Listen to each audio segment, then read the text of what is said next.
The night was not merely a lack of light. It was a physical weight, a heavy blanket of indigo and charcoal woven from the damp air of the harbor. Here, at the edge of the world, where the solid stone of the city dissolved into the shifting, restless expanse of the sea, the darkness had a texture. It was granular, like the surface of a rough pastel paper, absorbing what little illumination dared to exist. The air was thick with the suspension of water, a freezing mist that did not fall so much as it hung, suspended in the stillness, turning the world into a series of soft, blurred shapes.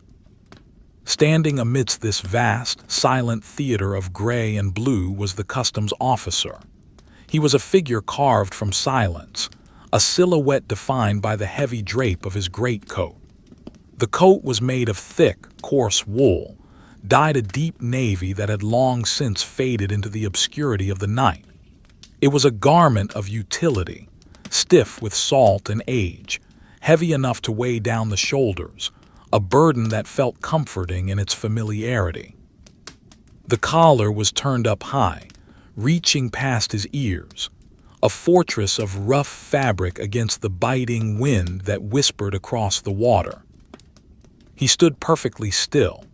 To move would be to admit to the cold, to acknowledge the creeping numbness that sought to penetrate the layers of wool and linen. Stillness was a form of preservation. It was a way of becoming part of the landscape, like the iron bollards bolted to the dock, or the wooden pilings that descended into the black, oily water below. He was waiting. Waiting was his trade, his duty, his entire existence in these long, stretched-out hours between midnight and dawn. The dock beneath his feet was a landscape of its own. It was constructed of ancient timbers, planks of oak and pine that had been cured by decades of salt spray and freezing rain. In the dim light, the wood appeared gray, striped with the darker grain where the moisture had soaked deep. Frost had begun to settle on the surface, a delicate, crystalline dust that caught the faint light and sparkled with a subdued, melancholy glitter. The frost made the wood slippery, treacherous, but the officer's boots were studded with iron nails, biting into the frozen fibers, anchoring him to his post. There was a lantern placed on a wooden crate beside him. It was a simple device, a cage of brass and glass housing a single, wavering flame. The light it cast was not white, but a warm, buttery yellow, a soft amber sphere that pushed back the blue darkness only a few feet. It created a small, intimate world, a circle of visibility in an infinite void. Within this circle, the textures were rich and tactile. The rough grain of the crate, the rusted iron of the lantern's handle, the frayed hem of the officer's coat, all were rendered in soft, warm highlights against the encroaching shadows. The flame flickered gently, disturbed by drafts that were too subtle to be felt but strong enough to make the light dance. With every flicker, the shadows stretched and contracted, playing tricks on the eye, making the inanimate objects of the dock seem to breathe. The officer watched the flame. It was his companion, his clock, his only source of warmth in a world that had turned to ice. He watched the way the wick blackened and curled, the way the oil level imperceptibly dropped, measuring the passage of the night not in minutes or hours, but in the slow consumption of fuel. Beyond the lantern's reach, the harbor was a study in shades of gray. The water was a flat, dark surface, moving with a sluggish, hypnotic rhythm. It did not crash against the dock, it slapped, a wet, heavy sound that repeated with the regularity of a heartbeat. Slap, pause, slap, pause. It was the breathing of the ocean, slow and deep in its slumber. Occasionally, a piece of drift ice would bump against a piling, a dull, hollow thud that echoed briefly before being swallowed by the fog. The fog was everywhere. It rolled in from the open sea, a silent invasion. It was cool to the touch, tasting of brine and ancient deep-water currents. It softened the hard edges of reality. The warehouses that lined the quay, usually looming brick giants, were reduced to vague, looming rectangles, their windows dark and blind. The masts of the ships moored further out were mere scratches in the sky, faint pencil lines of charcoal against a slate background. There was no horizon. The water merged into the air merged into the night, creating a seamless, suffocating void of cold. The officer shifted his weight, a microscopic movement that caused the leather of his boots to creak. The sound was startlingly loud in the quiet. He felt the cold seeping up through the soles, a dull ache in the balls of his feet. He wiggled his toes, counting them, ensuring they were still there. 1, 2, 3, 4, 5. The sensation was distant, as if his feet belonged to someone else, someone far away. He exhaled, and his breath bloomed in front of him, a cloud of white vapor that swirled in the lantern light before dissipating into the gray. He was waiting for a ship. It was always a ship. But on nights like this, the waiting felt abstract, detached from any specific arrival. The schedule was a piece of paper back in the warmth of the customs house, a list of names and times that held no power here in the freezing dark. The ship might come in an hour, or it might come at dawn, or it might be held by the ice miles away. It did not matter. His duty was to be here, to be the eyes of the port, to witness the transition of the night. He adjusted his gloves. They were thick leather lined with rabbit fur, worn smooth at the palms. He clasped his hands behind his back, a posture of authority and discipline. He felt the tension in his shoulders, the brace against the cold. The wind picked up slightly, a sudden gust that rattled the glass of the lantern and sent a shiver through the wooden planks. The officer did not flinch. He let the wind pass over him, around him, turning his face slightly away so that the brim of his hat shielded his eyes. The hat was a bicorn, stiff and felted, rimmed with a dull gold braid that had tarnished to brown.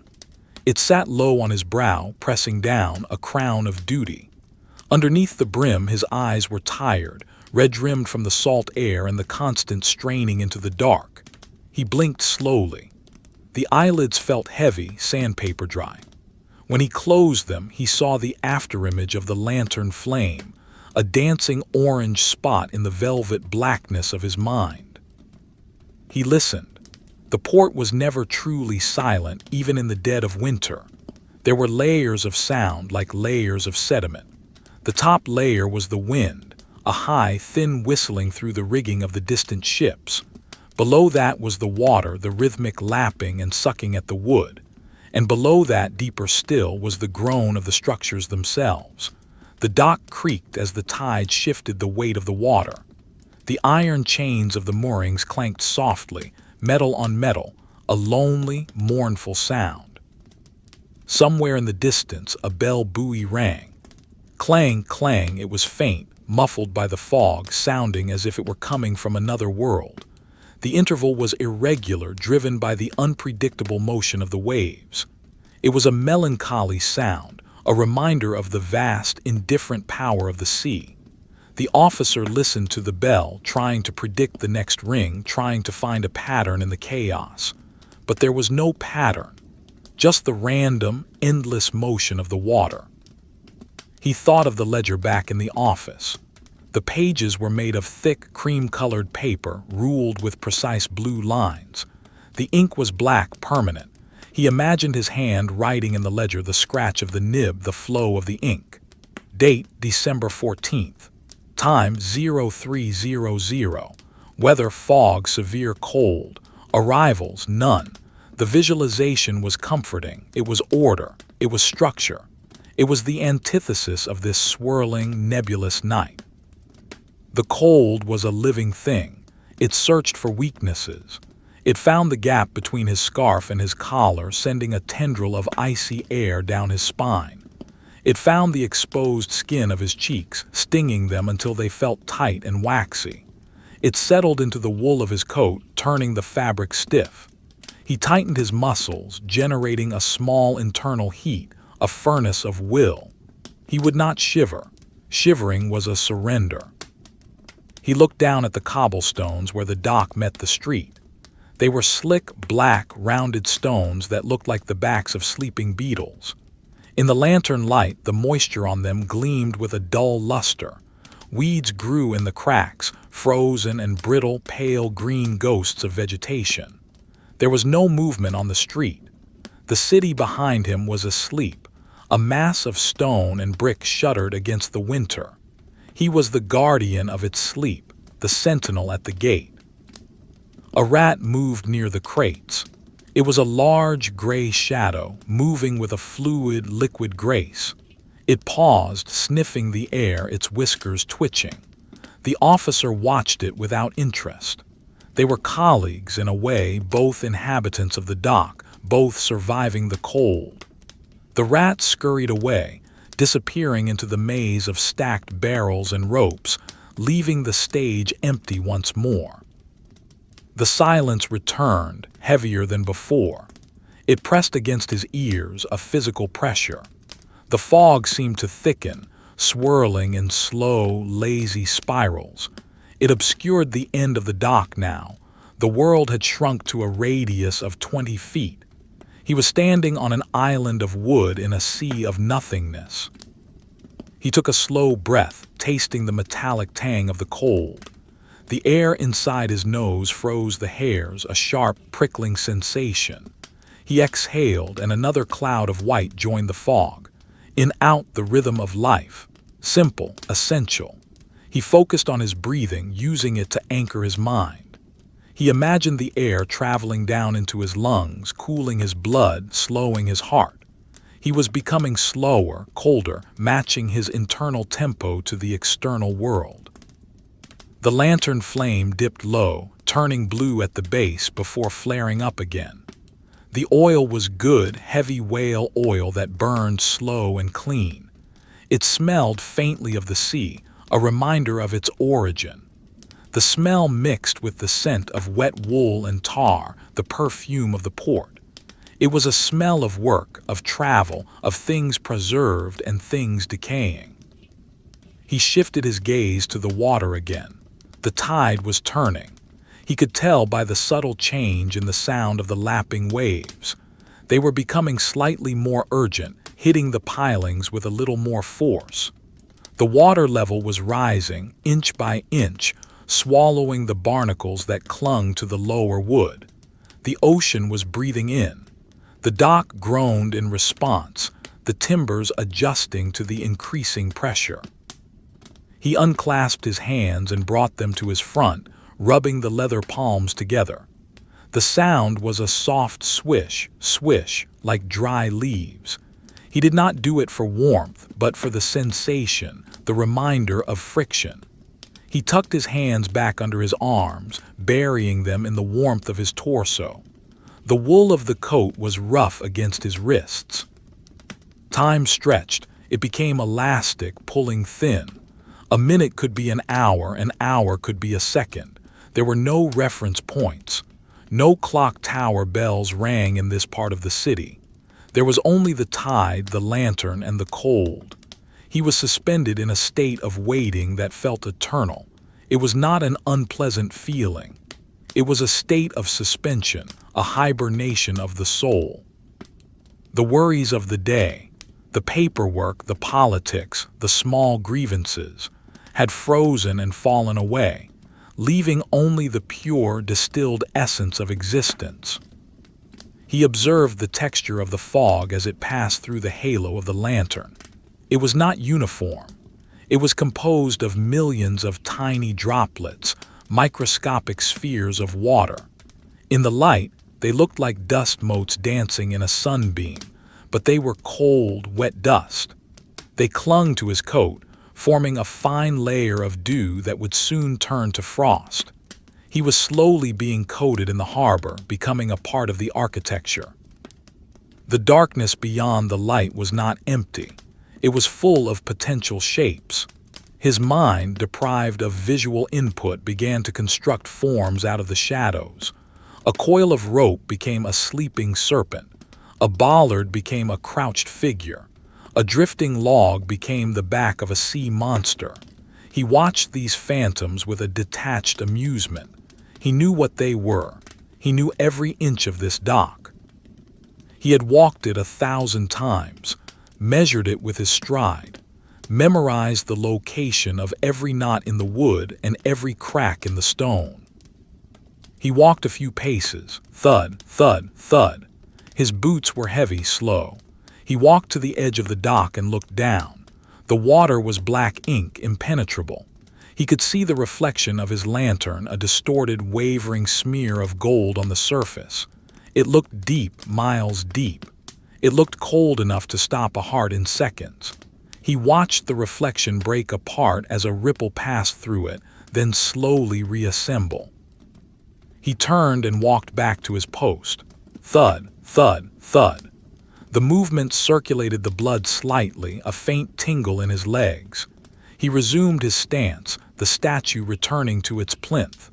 The wind whispered around the brim of his hat, a secret language he could almost understand.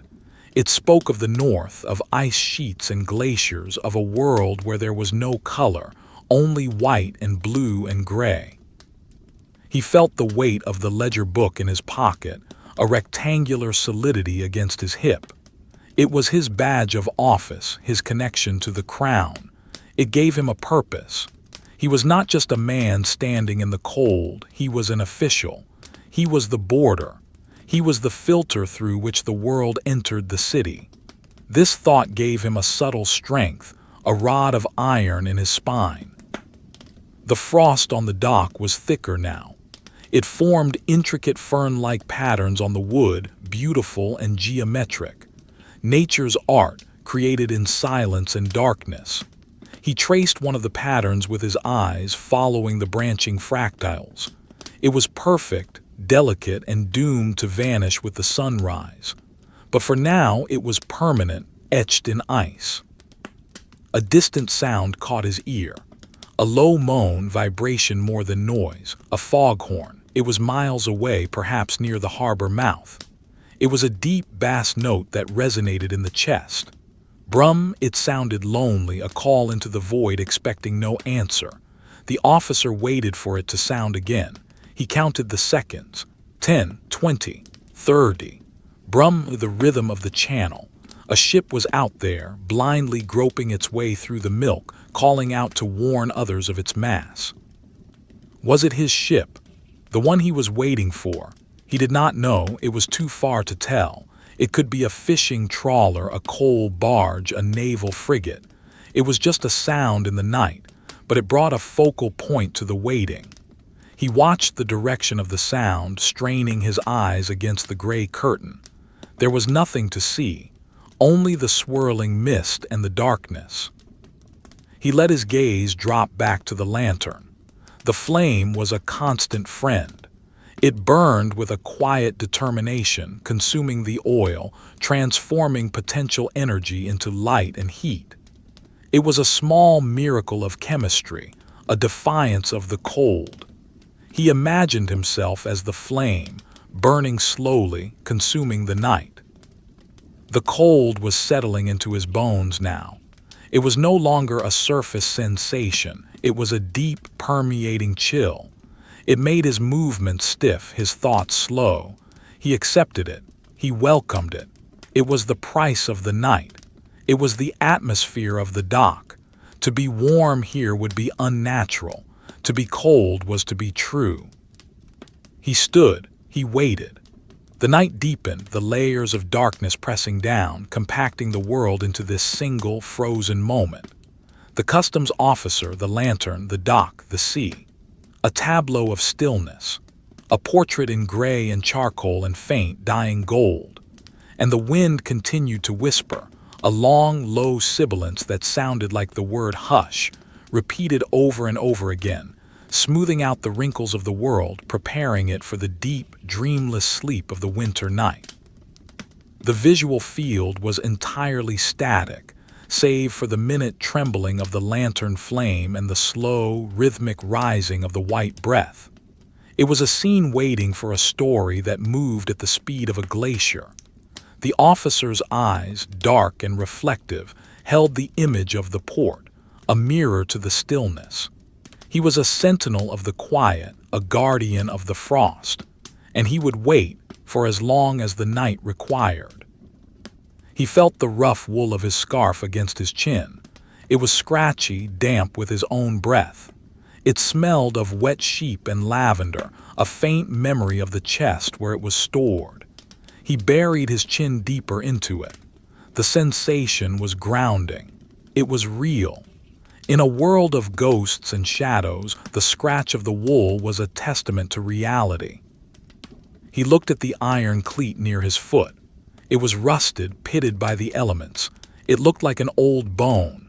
He imagined the thousands of ropes that had been tied to it, the thousands of ships that had been tethered to this spot.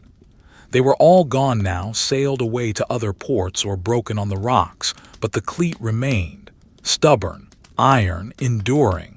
He felt a kinship with it. He too was tethered to this spot. He too would endure. The fog shifted again, revealing a patch of the sky for a brief second. There were no stars, just a lighter shade of gray, a hint of the moon buried deep behind layers of cloud. Then the fog closed in again, sealing the roof of the world. The officer lowered his head. He did not need the sky. He had the dock. He had the lantern. He had the duty. The waiting continued, a seamless, unbroken ribbon of time, the cold, the dark, the breath, the silence. The fog did not lift. It sedimented. It grew heavier, descending from the upper atmosphere like fine silt settling in a deep ocean trench, layer upon layer of gray particulate matter that pressed the world flat. The visual field, already constrained by the night, contracted further, until the customs officer existed within a sphere of existence no wider than the cast of his lantern. Outside this sphere, the universe was a rumor, a vague hypothesis of stone and water that could not be verified by sight. There was only the immediate, tactile reality of the freezing mist and the damp, slick wood beneath his boots. He remained motionless, a dark monolith planted against the flow of the wind. The wool of his greatcoat had stiffened further, the fibers swelling with the absorbed moisture until the garment felt like a suit of soft armor, encasing him in a heavy, damp embrace. It was a sensation of protection, but also of confinement. To move his arm required a deliberate expenditure of energy, a breaking of the microscopic ice bonds that had formed between the threads. He did not move. He let the coat hold him, let the weight of it anchor him to the dock, preventing him from dissolving into the gray nothingness. The silence was not empty. It was a heavy, pressurized silence, the kind that exists at the bottom of a well. It pressed against his eardrums, a physical weight that muffled his own heartbeat. Within this silence, the small sounds of the port became magnified, distorted, taking on a significance they did not possess in the daylight. The creak of a rope straining against a cleat sounded like the groan of a dying animal. The drip of condensation falling from the rim of his hat onto his shoulder sounded like the ticking of a slow, wet clock. Drip, wait, drip, wait. He focused his eyes on the lantern. It was the only point of color in a monochromatic world. The glass chimney was beginning to soot up near the top, a gradient of black obscuring the clear crystal, a testament to the hours that had passed. The flame inside was a small, living sculpture, constantly reshaping itself, stretching tall and thin, then squatting low and blue, dancing to the secret currents of air that leaked into the housing. He watched the way the light caught the imperfections in the glass, the tiny bubbles and waves trapped in the material when it was blown, creating distorted lenses that threw strange, rippled shadows onto the wooden crate. The crate itself was a landscape of texture. Rough-hewn pine, splintered at the corners, darkened by oil stains and the passage of dirty hands. In the amber light, the wood grain stood out in high relief, valleys of shadow and ridges of gold. He traced the lines with his eyes, following the knots and whorls, reading the history of the tree that had died to become this box. It was a slow, meditative reading, a way to occupy the mind without engaging it. The wood was cold. He knew this without touching it. It would feel clammy, like the skin of a fish, sucking the heat from his fingertips. He shifted his weight from his left foot to his right. The movement was glacial, a slow transfer of mass that barely registered in the visual field. But inside his boots, the sensation was acute. The leather, stiff and unyielding, creaked against his ankles. The wool socks, thick and scratchy, rubbed against his skin. The cold that had pooled in the soles of his boots shifted, a liquid chill that reminded him of the freezing water just a few feet away. He flexed his toes, a hidden gymnastic routine, curling them tight and then splaying them out, forcing the sluggish blood to circulate. The wind changed direction. It had been blowing from the north, a direct assault from the ice fields. Now it shifted to the east, coming off the open ocean. It brought a different scent, deeper, saltier, laced with the metallic tang of seaweed and the rot of the tidal flats. It was a smell of ancient biology, of things that lived and died in the dark water. The officer inhaled it deeply, letting the cold air scour his lungs. It was a clean smell, honest and brutal. It cleared the head. He turned his head slowly to the left, scanning the darkness where the warehouse should be. It was there, a looming darker shade of gray against the lighter gray of the fog. A brick leviathan, silent and tomb-like. He knew that inside it was filled with crates of tea, barrels of spices, bolts of silk, the wealth of the empire, waiting to be taxed and tallied. But tonight they were just shapes in the dark, meaningless matter. The only thing that mattered was the border, the line between the land and the sea, the line he was guarding. He thought of the ledger in his pocket again. He did not take it out. To expose his hands to the air would be foolish, but he visualized it. He visualized the texture of the leather cover, the grain of the paper. He imagined writing the word waiting in the column for cargo. Just that one word, written in perfect copperplate script, repeating down the page. Waiting, waiting, waiting. It was the true cargo of the night. The fog condensed on his eyebrows, forming tiny beads of ice. He blinked, and the beads grew heavy, weighing down his eyelids. He felt like a statue that was slowly being eroded by the elements, his features smoothed away by the wind and the damp. He wiped his face with a gloved hand, a rough, scraping motion. The leather was cold and wet against his skin, smelling of damp animal hide. The friction generated a brief, phantom warmth that dissipated instantly. He looked down at the water. The tide was higher now. The black surface was closer to the level of the dock. It was oily, viscous, moving with a slow, muscular tension. It did not look like water, it looked like molten lead, heavy and poisonous. A piece of drift ice floated past, a pale, ghostly shape in the gloom. It rotated slowly, grinding against the piling with a sound like crushing sugar. Crinkle, snap, shhh. The sound was intimate, close. The ice was a traveler from the north, a messenger from the frozen wastes, bringing news of the winter that was yet to come. He watched the ice flow until it disappeared into the shadow under the dock.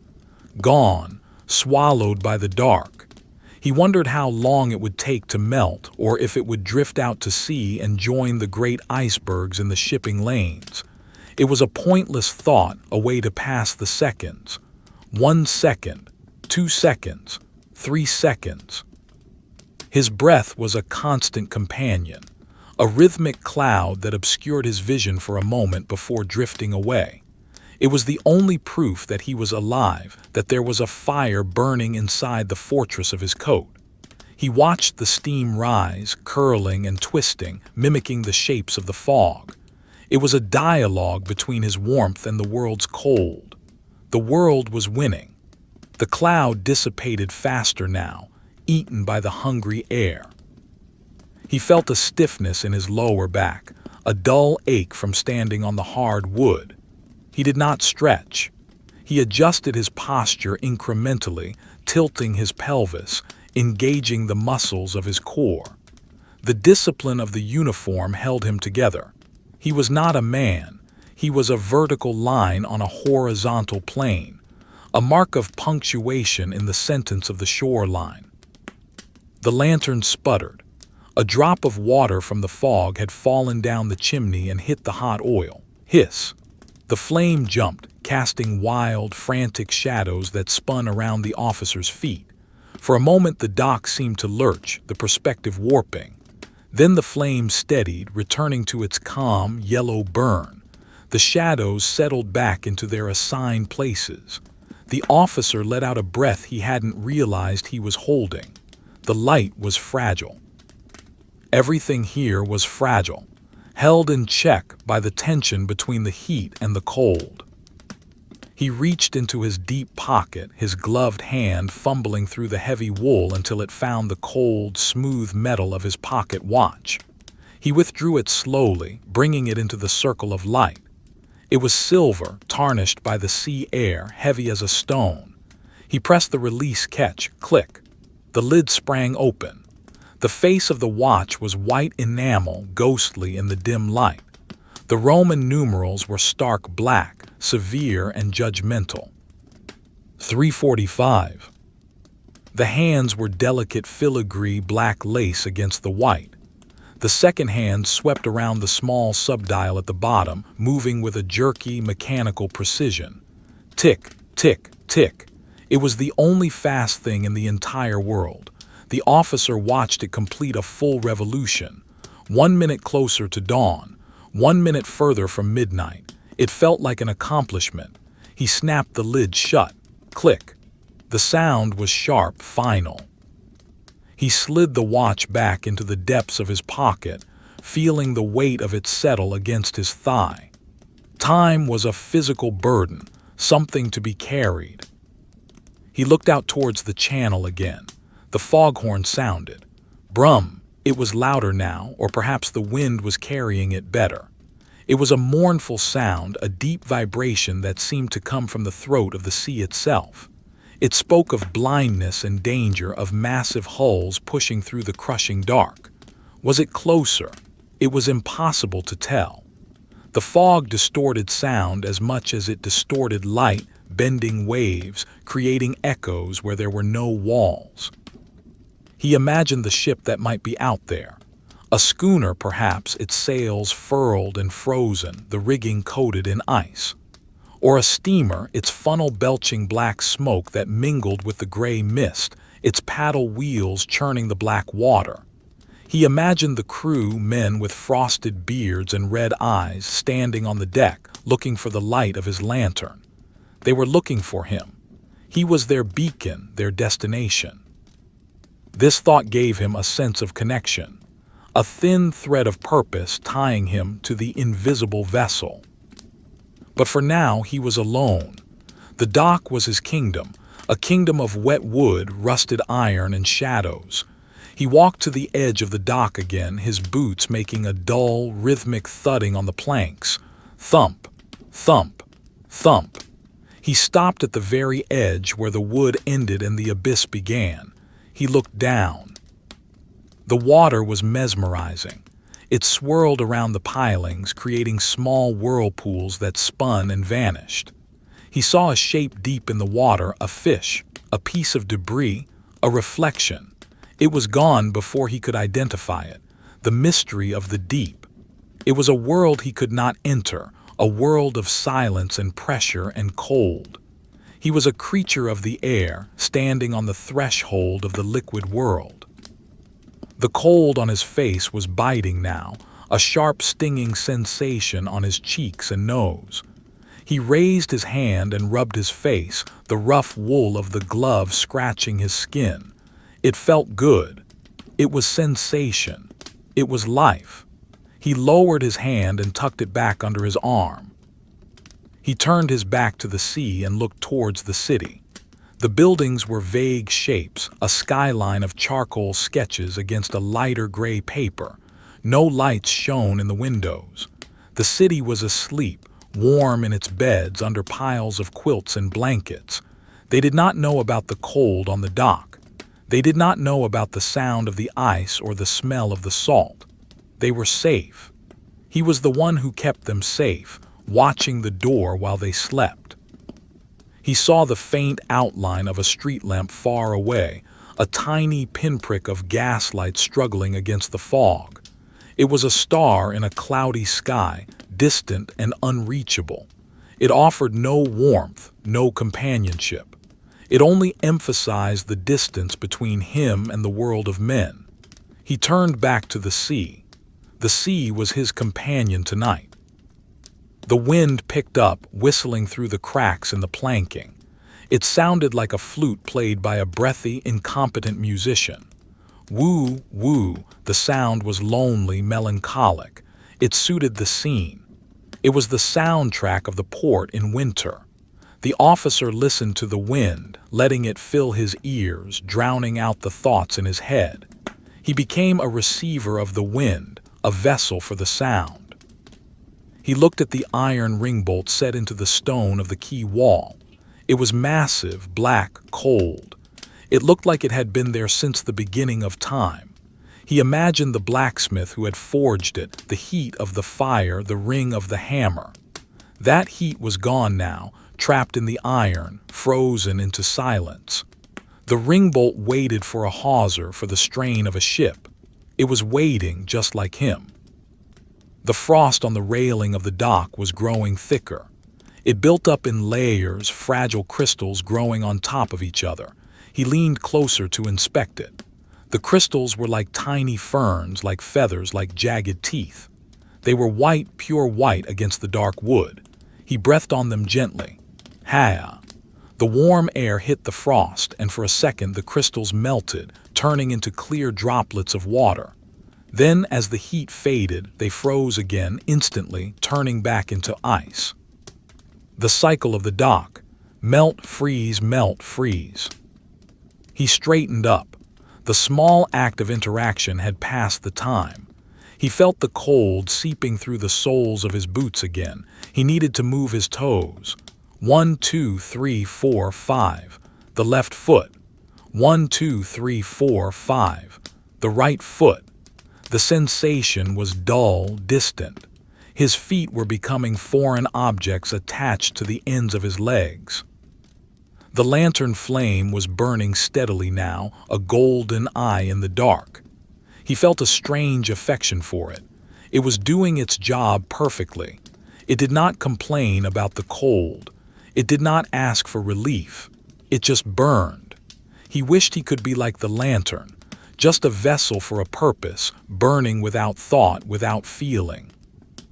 But he was a man, and he felt the cold. He felt the weariness in his legs. He felt the weight of the night pressing down on his shoulders. He adjusted his collar, pulling it tighter.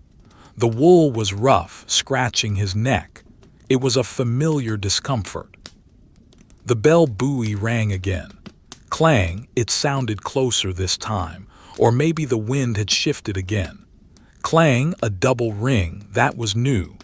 The water was getting rougher out there. The swell was increasing. A storm might be coming, or just a winter squall, it didn't matter. He would be here. He stared into the gray void, his eyes unfocused. The visual static of the night, the grain of the darkness, seemed to vibrate. He was hallucinating patterns in the fog, faces, ships, towers, that dissolved as soon as he tried to look at them directly. It was the mind playing games, trying to find order in chaos. He let the images come and go, washing over him like the tide. He was the customs officer. He was the waiting man. He was the sentinel of the frost. The title felt heavy, formal, like the coat he wore. It defined him. It confined him. It kept him warm. The darkness held its breath. The water lapped against the wood. Slap, pause, slap, pause. The rhythm of the night continued, unbroken, unhurried, endless. The officer stood, a dark vertical stroke in a landscape of horizontal grays, waiting for a ship that was only a sound in the distance, waiting for a dawn that was still an eternity away. The cold deepened, the silence thickened, the night went on. The stillness was not a void, it was a substance. It possessed a density that rivaled the oak of the dock and the iron of the bollards, a heavy, invisible medium through which the customs officer had to push his consciousness merely to remain awake. The fog had ceased its rolling motion and now hung suspended, a vast curtain of atomized water that had swallowed the horizon, the city, and the sky. The world had been reduced to the immediate radius of the lantern's influence, a sphere of trembling amber light carved out of the infinite gray. Inside this sphere, the visual details were rendered with the soft, fuzzy edges of a pastel drawing. The light did not strike surfaces so much as it rested upon them, revealing the texture of the world in low relief. The grain of the wooden crate, the rough weave of the officer's wool coat, the pitted surface of the iron cleats, all were magnified, their imperfections becoming landscapes of shadow and gold. The darkness pressed in from all sides, a deep, saturated indigo that seemed to stain the edges of the vision, encroaching on the light with a slow, hydraulic pressure. The officer stood with his back to the invisible land, facing the invisible sea. He had not moved for what felt like an hour, though time had lost its linear quality, dissolving into a pool of sensation. He was a monument to patience, a figure constructed of heavy cloth and frozen silence. The cold was no longer an intruder. It was the environment itself, the air he breathed, the ground he stood upon. It had seeped through the layers of his clothing, past the heavy greatcoat, past the waistcoat, settling into the marrow of his bones with a dull, persistent ache. He focused on the lantern. It was the sun of this small, frozen solar system. The flame was a teardrop of fire, blue at the base where it drank the oil, transitioning to a rich, warm yellow at the tip. It wavered rhythmically, pulsing with the unseen breath of the harbor. With every pulse, the shadows of the crate's slats elongated and retracted. A slow, hypnotic animation played out on the frosted planks of the dock. The glass of the lantern was thick, flawed with bubbles and waves that distorted the flame, creating a second, ghostly fire that danced on the soot-stained chimney. He watched a single particle of soot detach itself from the wick and float upwards, a microscopic black bird caught in a thermal of heat. It rose, spiraling in the convection current before hitting the cooler glass and sticking there, a new blemish on the transparency. This tiny event was the most significant action in the last 10 minutes.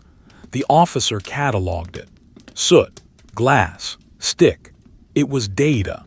It was something to know. Beneath his boots, the dock was alive in a way that stone could never be. The timber was old, seasoned by a century of salt and ice. It had absorbed the ocean until it was more water than wood. In the silence, he could hear the faint, stress-induced groans of the planks as the tide shifted the weight of the water below. It was a cellular sound, the fibers of the wood compressing and expanding, a slow, organic breathing.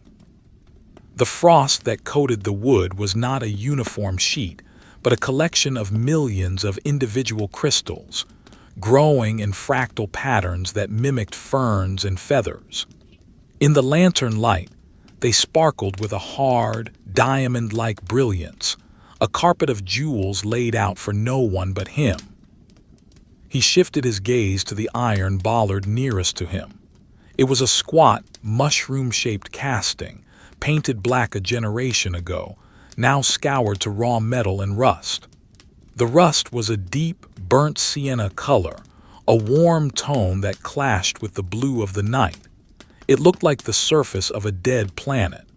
He imagined the cold radiating off the iron, a negative heat that would burn skin upon contact. It was an anchor, a connection to the solid earth, bolted down with long, threaded rods that went deep into the pier's structure. It was waiting for a rope that might never come. The sound of the water was a constant, low-frequency loop. Slosh, suck, gurgle. It was the sound of the ocean exploring the underside of the dock, feeling the barnacles and the slime, probing for weaknesses. The water was heavy, thick with salt and silt. It did not splash, it surged. It moved with the lethargy of oil.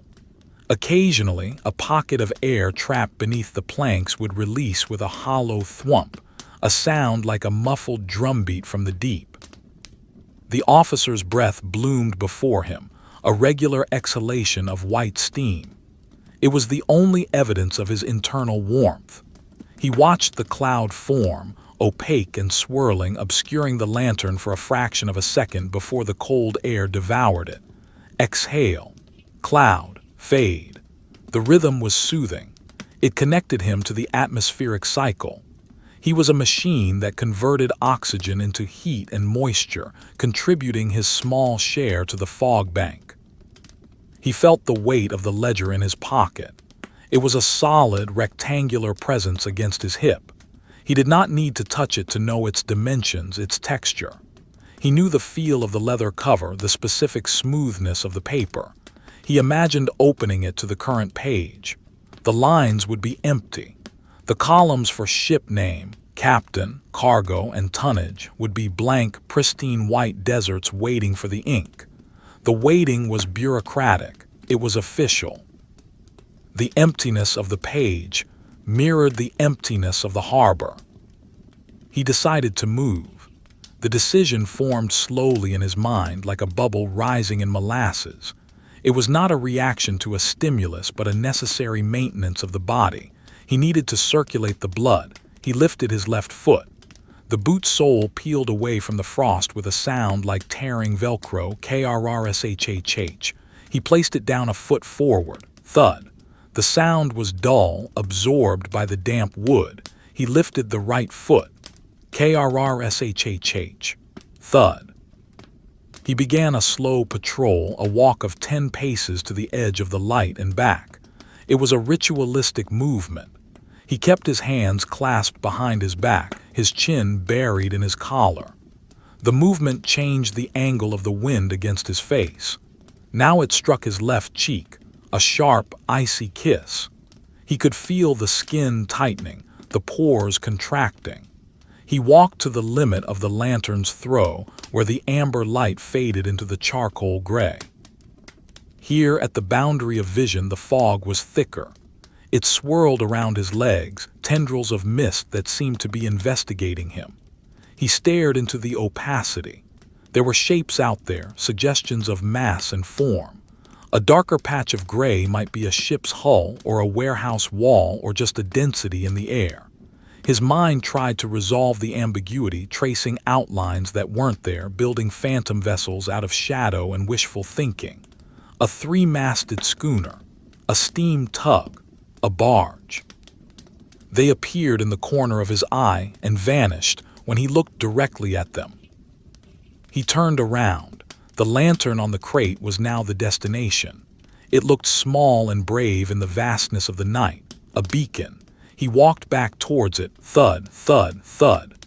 The return journey felt different. He was walking towards warmth, however illusionary. The light grew brighter, the colors more saturated. The yellow became orange, the brown of the crate became russet. He arrived back at his station and resumed his pose. The statue returned to its plinth. The wind sighed through the cracks in the floorboards. It was a mournful, hollow sound, a reed instrument played by the ocean. Woo-shhh. It carried the smell of the mudflats, of decaying kelp and ancient, wet stones. It was the scent of the seabed exposed to the air. The officer inhaled it, tasting the salt on his tongue. It was a flavor of preservation. Salt cured meat. Salt kept the ice from freezing solid. Salt was the element of the port. He adjusted his hat. The felt brim had collected a significant amount of moisture. He could feel the dampness seeping through the headband, a cold circle around his forehead. He tilted the hat slightly forward, letting the accumulated droplets run off the edge. They fell past his eyes, tiny silver streaks in the lantern light, landing on his coat with soft pips. Pip, pip, pip. The silence stretched out again, repairing the small tear his footsteps had made. It was a heavy, woolen silence. It muffled his thoughts. He found himself thinking of nothing, his mind a blank slate similar to the fog. He was simply existing. He was a camera with the shutter left open, recording a static image of the night. Far out in the channel, the bell buoy rang again. Clang. It was very faint, a ghost of a sound. It must be swinging in a slow, wide arc driven by a long swell. Clang. The interval was long, 10 seconds, 15, he counted. 1, 2, 3, 4, 5, 6, 7, 8, 9, 10, 11, 12. Clang. The rhythm of the sea, irregular yet inevitable. It was a comforting irregularity. It meant the ocean was still there, still moving, still breathing under the ice. He looked at his hands. They were encased in the thick leather gloves, making them look large and clumsy like the paws of a bear. He rubbed the thumb of his right hand against the palm of his left. The leather whispered, a dry, rasping sound, swish, swish. He could not feel the texture of his own skin, only the lining of the glove. The barrier between him and the world was complete. Coat, gloves, boots, hat. He was a man inside a capsule. The cold was beginning to numb his toes. He wiggled them again, a secret dance inside the stiff leather boots. The sensation was distant, pins and needles, a faint prickling that signaled the blood was retreating to the core. He accepted this. It was part of the night. The extremities were sacrificial. The core must be protected. The heart, the lungs, the ledger. He looked down at the gap between the planks of the dock. It was a dark line, a slit of absolute blackness. He knew that 10 feet below, the water was churning around the slimy wood of the pilings. If he dropped a coin through that crack, it would fall into the black water and be gone forever, settling into the silt at the bottom, covered by the slow drift of sediment. It would become part of the geology of the harbor. The thought was strangely peaceful. To be held by the mud, safe from the wind in the eternal dark. A sudden draft made the lantern flare. The flame jumped high, licking the glass, sending a plume of black smoke upwards. The shadows on the dock leaped and twisted, a momentary panic of light. The officer did not flinch. He watched the flame settle back down, watched the shadows retreat to their corners. The draft passed. The stillness returned. He focused on the texture of the crate again. He noticed a nail head protruding slightly from the wood. It was rusted, bent over. A small detail he had missed before. How many other details were there? The splinter near the corner. The stain that looked like a map of an island. The way the wood was darker near the bottom where the damp wicking up from the deck. He could spend the entire night studying this one box. It was a universe of texture. The fog seemed to change color slightly, shifting from a flat gray to a deep, bruised purple as the cloud cover thickened above. Or perhaps it was his eyes playing tricks, tired of the monotony. The heavy pastel drawing of the night was being shaded with a darker stick of charcoal. The contrast was increasing. The light seemed brighter, the shadows deeper. Chiaroscuro, the drama of the static. He felt a shiver start between his shoulder blades. It was a small tremor, a biological protest against the temperature. He clamped down on it with his will. He tightened his abdominal muscles, stiffened his spine. The shiver died. He would not shake. He was the officer. He was the wood. He was the iron. He listened for the foghorn again. It had been silent for a long time. Had the ship passed? Had it anchored? Or had it been swallowed by the silence? He strained his ears, filtering out the wind and the water. Nothing. Just the vast, empty acoustic space of the harbor. The ship was gone, or it had never been there. It was a phantom of the fog, a sound without a source. He took a deep breath, the cold air filling his chest like water filling a jug. He held it for a moment, feeling the chill spread through his ribs, then released it slowly. The white cloud appeared again, his personal contribution to the weather. In, out, heat. Cold. The dock creaked loudly, a sharp crack like a pistol shot that echoed briefly in the mist. The wood was contracting, shrinking in the falling temperature. The sound emphasized the silence that followed. It was the sound of the structure fighting the elements. The officer felt the vibration through the soles of his boots. He was standing on a living thing, a skeleton of trees that remembered the forest.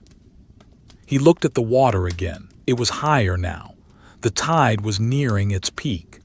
The slap against the wood was softer, more of a push. The water was swelling up to meet the land, a dark, rising tide of ink. It reflected nothing now, the surface too disturbed by the wind to hold an image. It was just a texture, a restless, hammered metal surface moving in the dark. He closed his eyes for a second. The afterimage of the lantern burned on his retina, a bright orange spot floating in the red darkness of his eyelids. He listened to the world without seeing it. The wind, the water, the creek, the bell. It was a symphony of minimalism, a composition for cold instruments. He opened his eyes. The world was the same. The lantern, the crate, the fog, the waiting. Nothing had changed, yet everything was older. The night was aging, maturing like a slow-moving glacier. He reached into his pocket and touched the watch again. He did not take it out. He didn't need to know the time. The time was night. The time was waiting. The numbers were irrelevant. The rhythmic ticking against his thumb was enough. Tick, tick, tick. A heartbeat in his pocket. The customs officer stood on the edge of the world, a sentinel in a coat of wool and shadow. He was the observer of the gray, the witness to the frost. The ledger was blank. The ship was missing. The coffee was hours away. There was only the dock, the cold, and the endless, beautiful, suffocating boredom of the duty. And the wind whispered hush across the black water, smoothing the ripples, freezing the spray, turning the world into a drawing of silence. The night had settled into a state of permanent suspension, a vast, motionless ocean of air that pressed down upon the harbor with the weight of a collapsed sky. The customs officer stood at the center of this pressure, a solitary vertical element in a world composed entirely of horizontal layers. The flat expanse of the black water, the leveled planks of the frost-rimed dock, and the stratified bands of fog that drifted past at eye level. The atmosphere was no longer gaseous. It felt aqueous, a thin, freezing fluid that filled the space between objects, slowing down time and dampening sound. The lantern on the crate had become a small, defiant furnace. The glass chimney, now hot to the touch, was creating a localized weather system. Cold droplets of mist from the fog would strike the heated glass and instantly evaporate with a microscopic hiss, leaving behind faint, ghostly rings of mineral residue. The flame inside was a steady, tapered leaf of fire, its edges defined by a thin line of blue combustion, its core a deep, molten orange. It did not flicker often now. The air was too heavy, too still. The flame simply existed, consuming the oil in a slow, chemical meditation. The light it cast was the only warmth in the universe. It fell upon the rough wood of the crate, illuminating the fibers of the pine. In this amber glow, the wood took on the appearance of a topographic map, with the grain lines forming ridges and the knots forming valleys. The texture was incredible, exaggerated by the sharp angle of the light, a landscape of splinters and smooth patches, of resin stains and dry rot. The officer found himself staring at a single knot in the wood, a dark, swirling vortex of hardened cellulose. It looked like a fossilized eye, staring back at him from the heart of the tree. He shifted his gaze to the surface of the dock itself. The frost had advanced. It was no longer a dusting. It was a coating, a crystalline skin that covered the gray timber. The ice crystals were growing larger, branching out in complex fern-like structures that caught the lantern light and shattered it into 1,000 tiny prisms. Each crystal was a masterpiece of geometry, a hexagon of frozen water built atom by atom in the silence. They were fragile, transient things.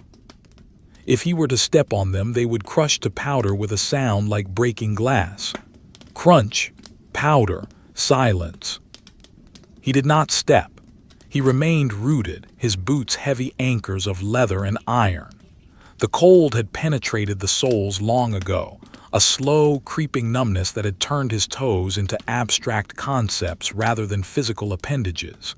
He knew they were there only because he could send a command to wiggle them and feel a distant, dull response against the stiff leather.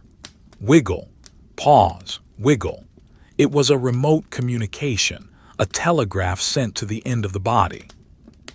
The wool of his greatcoat was now fully saturated with the dampness of the fog. It smelled of wet sheep, of lanolin and brine. The weight of it was immense, a heavy, comforting burden that pulled at his shoulders. The fabric was stiff, resisting any movement.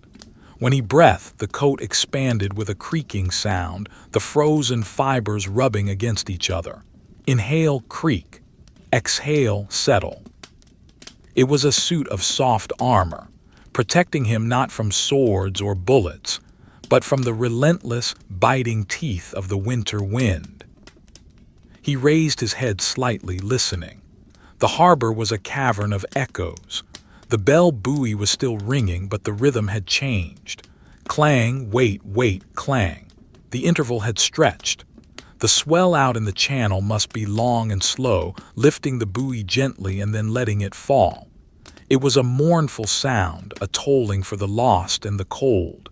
It sounded lonely, a singular metal voice calling out into the void. Beneath the bell, there was the water. It was closer now.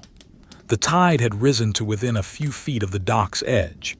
He could hear the liquid sounds of the ocean interacting with the solid world. Slap, suck, gurgle. The water was exploring the crevices of the pilings, rushing into the gaps between the stones, filling every void with cold, black fluid.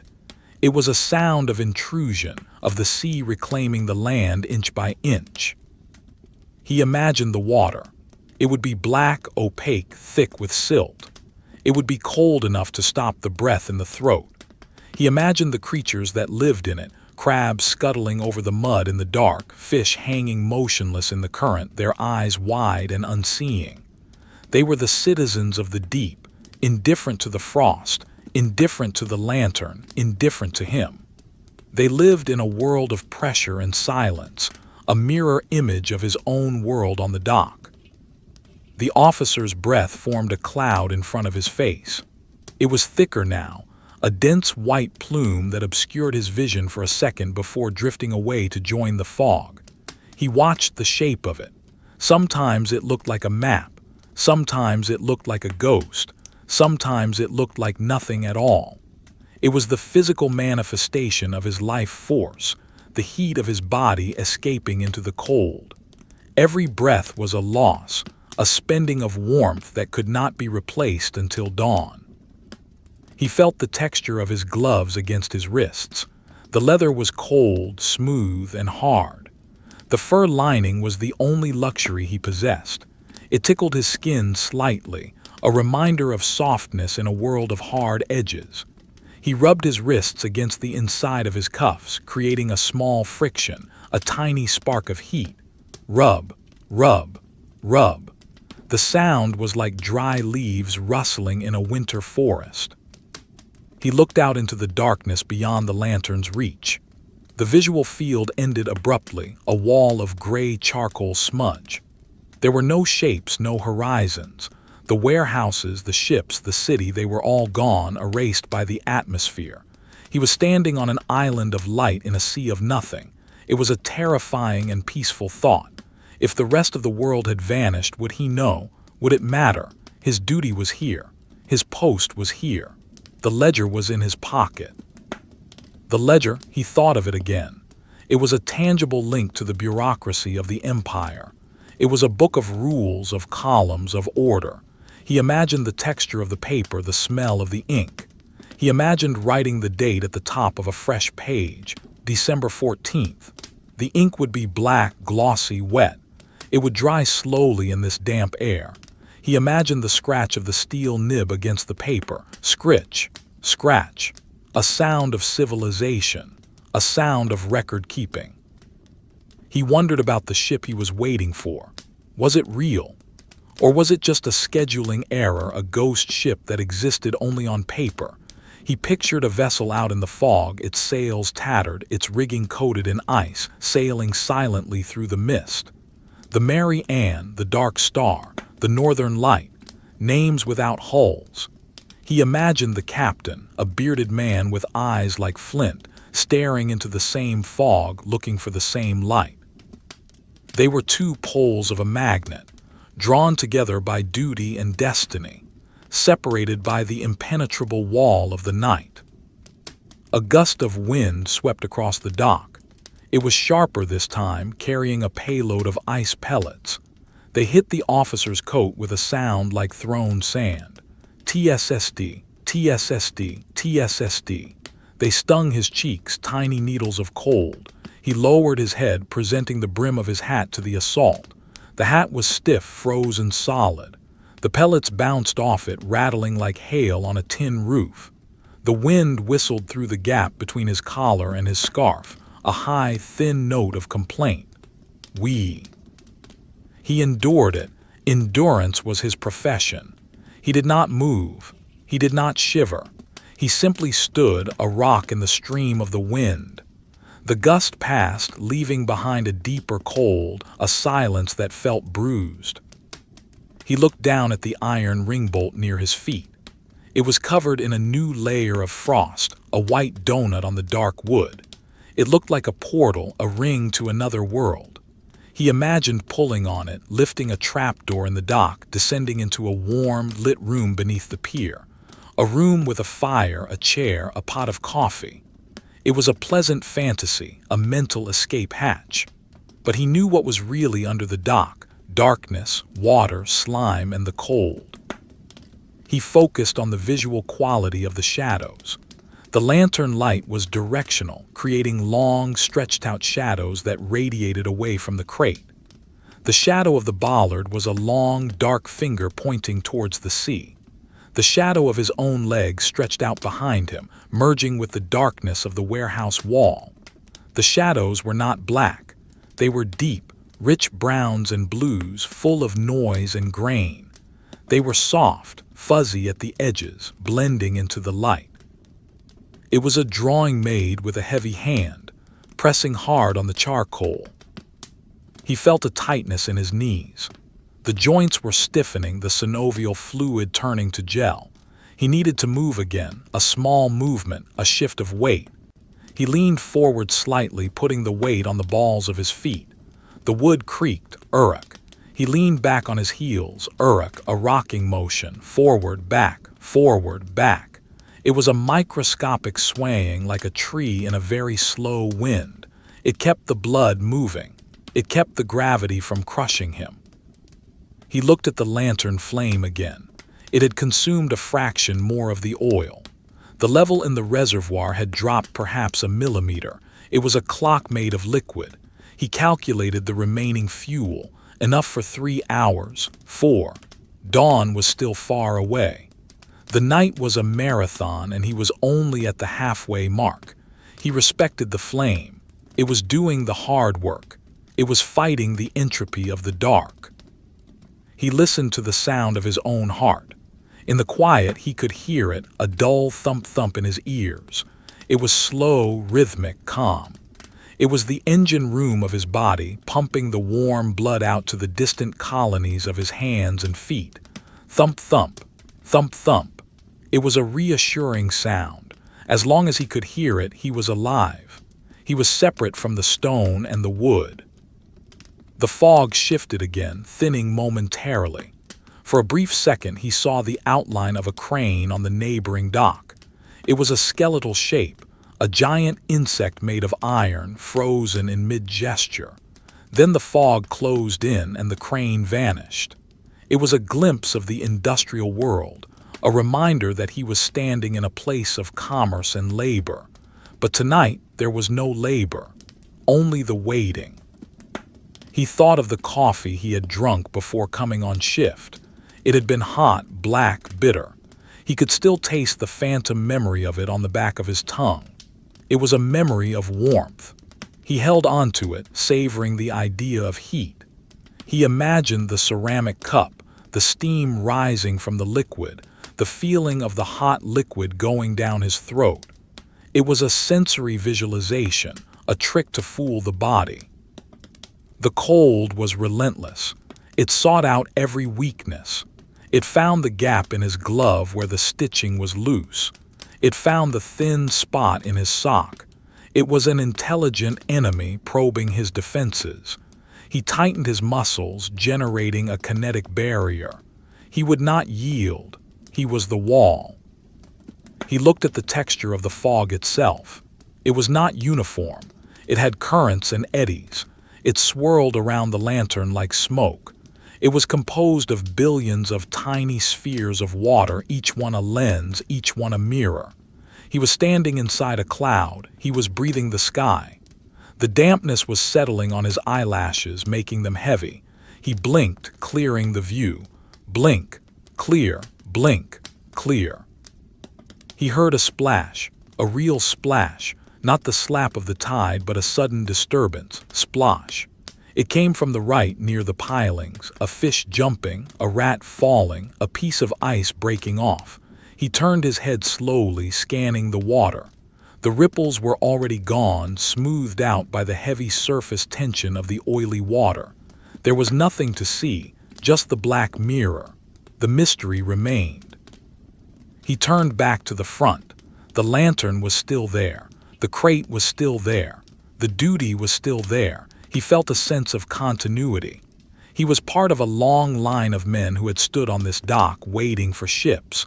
Roman centurions, medieval guards, Victorian officers. They had all stood here in the cold, watching the water. He was their descendant. He carried their torch. He checked his posture, spine straight, shoulders back, head up. It was the posture of alertness, even if his mind was drifting. He was a symbol of authority. If a ship did come, if a captain did step onto the dock, he would see a figure of discipline, not a shivering wretch. The uniform mattered. The bicorn hat mattered. The silhouette mattered. The wind died down completely. The silence became absolute. No creaking, no whistling, no bell, just the heavy, suffocating presence of the air. It was a vacuum of sound. The officer felt a pressure in his ears. He swallowed to equalize it. Click. The sound of his own throat was deafening. He stared at the grain of the wooden crate again. He began to count the rings in the wood. 1, 2, 3, 4, 5. He lost count at 20. It was a game to pass the time, a game of focus. He started again. 1, 2, 3, 4. The tree had been old. It had lived through many winters. It knew about the cold. Now it was a box holding a lantern serving the crown, a noble end. The frost on the dock was now a thick white carpet.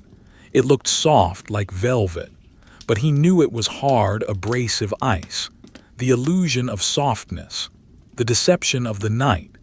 The visual style of the world was vintage pastel, soft, blended, hazy. But the physical reality was sharp, hard, biting. He felt the weight of the watch in his pocket again.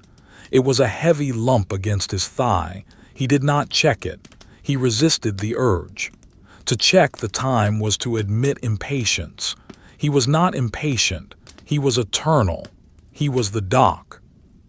The water lapped gently, slap, a single sound in the silence, then silence again. The rhythm had slowed to a near stop. The world was pausing, taking a breath. The customs officer waited. He breathed. In, out, the cloud formed. The cloud vanished. The lantern burned. The shadows stretched. The night continued its slow, inexorable march towards a dawn that felt like a myth. He was the keeper of the flame, the watcher in the mist, the statue in the storm. And the cold, the deep, ancient, abiding cold held him in its arms, a lover that would never let go. The night had entered its deepest phase, a stretch of time where the concept of dawn seemed not merely distant, but theoretically impossible. The heavy, overarching dome of the sky had pressed the fog down until it was a tangible substance, a wet, freezing wool that wrapped around the customs officer's throat and filled the hollows of his eyes. He stood in the center of a silent, monochromatic world, a figure sketched in charcoal and deep indigo, rendered with heavy, deliberate strokes against a background of textured gray paper. The lantern on the crate was no longer just a source of light. It was an anchor in reality. The flame had settled into a low, rhythmic thrumming, a pulse of orange that seemed to beat in time with the slow, unseen swell of the ocean. The glass chimney was now coated in a fine layer of condensation on the outside, a mist of tiny droplets that diffracted the light, turning the sharp yellow glow into a soft, fuzzy halo. It was a vintage effect, a blurring of the edges that made the wooden crate and the officer's boots look like they were melting into the dock. He watched the condensation on the glass. The droplets grew slowly, feeding on the moisture in the air, until they became too heavy to hold their shape. One by one, they would slide down the glass, leaving clear, streak-like trails in the fog before sizzling into oblivion against the hot metal of the base. Slide, sizzle, gone. It was a cycle of creation and destruction that happened on a microscopic scale, a private drama played out for an audience of one. The cold was no longer an external force attacking him. It had become an internal condition. It lived in the space between his skin and his shirt, in the gaps between his fingers, in the arches of his feet. It was a heavy, dull presence, like a layer of lead sheeting wrapped around his bones. He felt the weight of it in his knees, which had locked into a rigid structural alignment to support his body without muscular effort. To bend them now would require a conscious, jarring act of will, a breaking of the ice that had seemingly formed in the joints. His greatcoat, the navy wool now appearing almost black in the damp light, was heavy with absorbed water. It hung from his shoulders like a wet canvas sail, stiff and unyielding. The texture of the wool was magnified in his mind. He could feel every coarse fiber, every knot in the weave, pressing through the layers of his underclothes. The collar, turned up against his ears, had become a rough, abrasive wall. It chafed his skin with every microscopic movement of his head, a raw, scratching sensation that was the only sharp feeling left in a world of numbed nerves. He stared at the wood of the crate. It was pine, cheap and plentiful, but in this light it looked ancient and noble. The grain was raised, the softer wood worn away by years of exposure, leaving the hard, resinous lines to stand out like the ribs of a starving animal. He traced one of the lines with his eyes, following it as it curved around a knot, disappeared into a crack, and re-emerged on the other side. It was a map of a journey, a record of growth and struggle. The wood was gray, bleached by the salt, but where the lantern light hit it, it glowed with a deep, unexpected warmth. Burnt sienna, ochre, umber. The silence was absolute, yet filled with the pressure of the ocean. The water was high now, the tide fully in. It pressed against the pilings beneath the dock with a massive, silent weight. There was no splashing, no crashing. Just the occasional deep, liquid glug as air was forced out of a hollow space, a sound that resonated through the timber and up through the soles of his boots. Glug, a weight, silence. It was the sound of the earth breathing, deep and slow, in its sleep. He thought of the ledger in his pocket. It was a constant presence, a rectangular block of potential history. He imagined the texture of the paper inside, smooth, cream-colored wove paper, cold to the touch. He imagined the smell of the binding, glue and leather and dust. He had a pencil in his other pocket, a simple stick of cedar and graphite. He visualized the two objects meeting, the sharp point of the graphite touching the pristine surface of the paper. Touch, the friction, the line. But there was nothing to write. No ship, no cargo, no captain. The ledger remained closed, a book of secrets with no secrets to keep. The fog shifted, a slow, tectonic movement of the air. A denser patch drifted through the lantern's halo, scattering the light further, turning the world into a milky, opalescent void. For a moment he could not see his own feet. He was floating, suspended in a white room with no walls. Then the patch passed, and the dark, wet wood of the dock reappeared, grounding him once more. He focused on his breath. It was the only thing that moved with any speed. A cloud of white vapor that exploded from his lips, swirled violently for a second and then died. Exhale, swirl, die. It was a rhythmic dissipation of life. He wondered how much heat he lost with every breath. A calorie, a joule. He was a furnace burning down, his fuel reserves dwindling with every second of the watch. He tightened his stomach muscles, a futile attempt to hold the heat in, to compress his core. The smell of the air was changing. The sharp, clean scent of the frost was being underpinned by something heavier, the smell of the mudflats. The tide must be preparing to turn. The water, having reached its zenith, would soon begin its long, slow retreat, exposing the wet, stinking seabed to the night air. It was a smell of decay and renewal, of rotting kelp and digging clams. It was the perfume of the harbor, the scent of the border between the solid and the liquid. He adjusted his weight, a subtle shifting of the hips. The leather of his belt creaked, creak, a sound of dry, stretched hide. It sounded loud, almost vulgar in the church-like quiet. He felt the heavy brass buckle pressing against his stomach. It was cold, a block of ice against his midsection.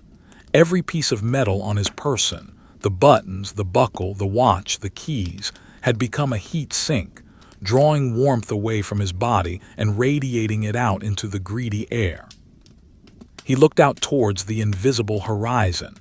His eyes, deprived of anything to focus on, began to create their own visual noise. He saw flashes of color that weren't there, faint purple splotches, drifting green nebulas superimposed over the gray fog. It was the visual equivalent of tinnitus, the brain humming to itself to fill the silence. He blinked hard, resetting his vision. Blink. Darkness. Gray. The hallucinations vanished, leaving only the relentless, textured dark. A sudden sound broke the monotony, a sharp crack from the direction of the warehouse. It sounded like a stone hitting wood, or perhaps a timber snapping in the cold. Crack. The echo was short, deadened immediately by the fog. The officer did not turn. He knew the sounds of the port. Buildings settled, Wood contracted, rats knocked things over. It was part of the night's soundtrack, a punctuation mark in the long sentence of silence. He catalogued it: event, sharp noise, cause, thermal contraction, action, none. He felt a kinship with the bollard next to him. It was iron, he was flesh. But they were both doing the same thing, standing, waiting, enduring the elements. The bollard was covered in a thick layer of frost now, a white, fuzzy coat that made it look like it was made of sugar. He imagined licking it, the shock of the cold, the tongue sticking to the metal, the taste of salt and iron rust. It was a vivid, intrusive thought, a testament to the boredom of the mind. He moved his fingers inside his gloves. The leather was stiff, resisting the motion. He made a fist, then relaxed. Fist, relax, fist, relax. He could feel the tendons in his forearms moving, sliding in their sheaths. It was a mechanical sensation, like the cables of a crane. The body was a machine, and the cold was the rust trying to seize it up. He had to keep the parts moving, however slightly. The light from the lantern caught an imperfection in the dock planking, a raised nail head polished bright by thousands of boots. It gleamed like a tiny star in the wooden sky of the floor. He focused on it. It was a point of reference, a fixed coordinate. As long as he could see the nail, he knew where he was. He was here, on the dock, at the edge of the empire. He thought about the concept of waiting. It was not a passive act. It was an active state of being. It required discipline. It required the suppression of the urge to leave, the urge to sleep, the urge to scream. It was a muscular tension held for hours. He was a professional waiter. He waited for ships with the same intensity that a hunter waited for prey. But his prey was made of wood and canvas and carried manifests of tea and silk. The wind returned, a low, moaning draft that swept along the surface of the water.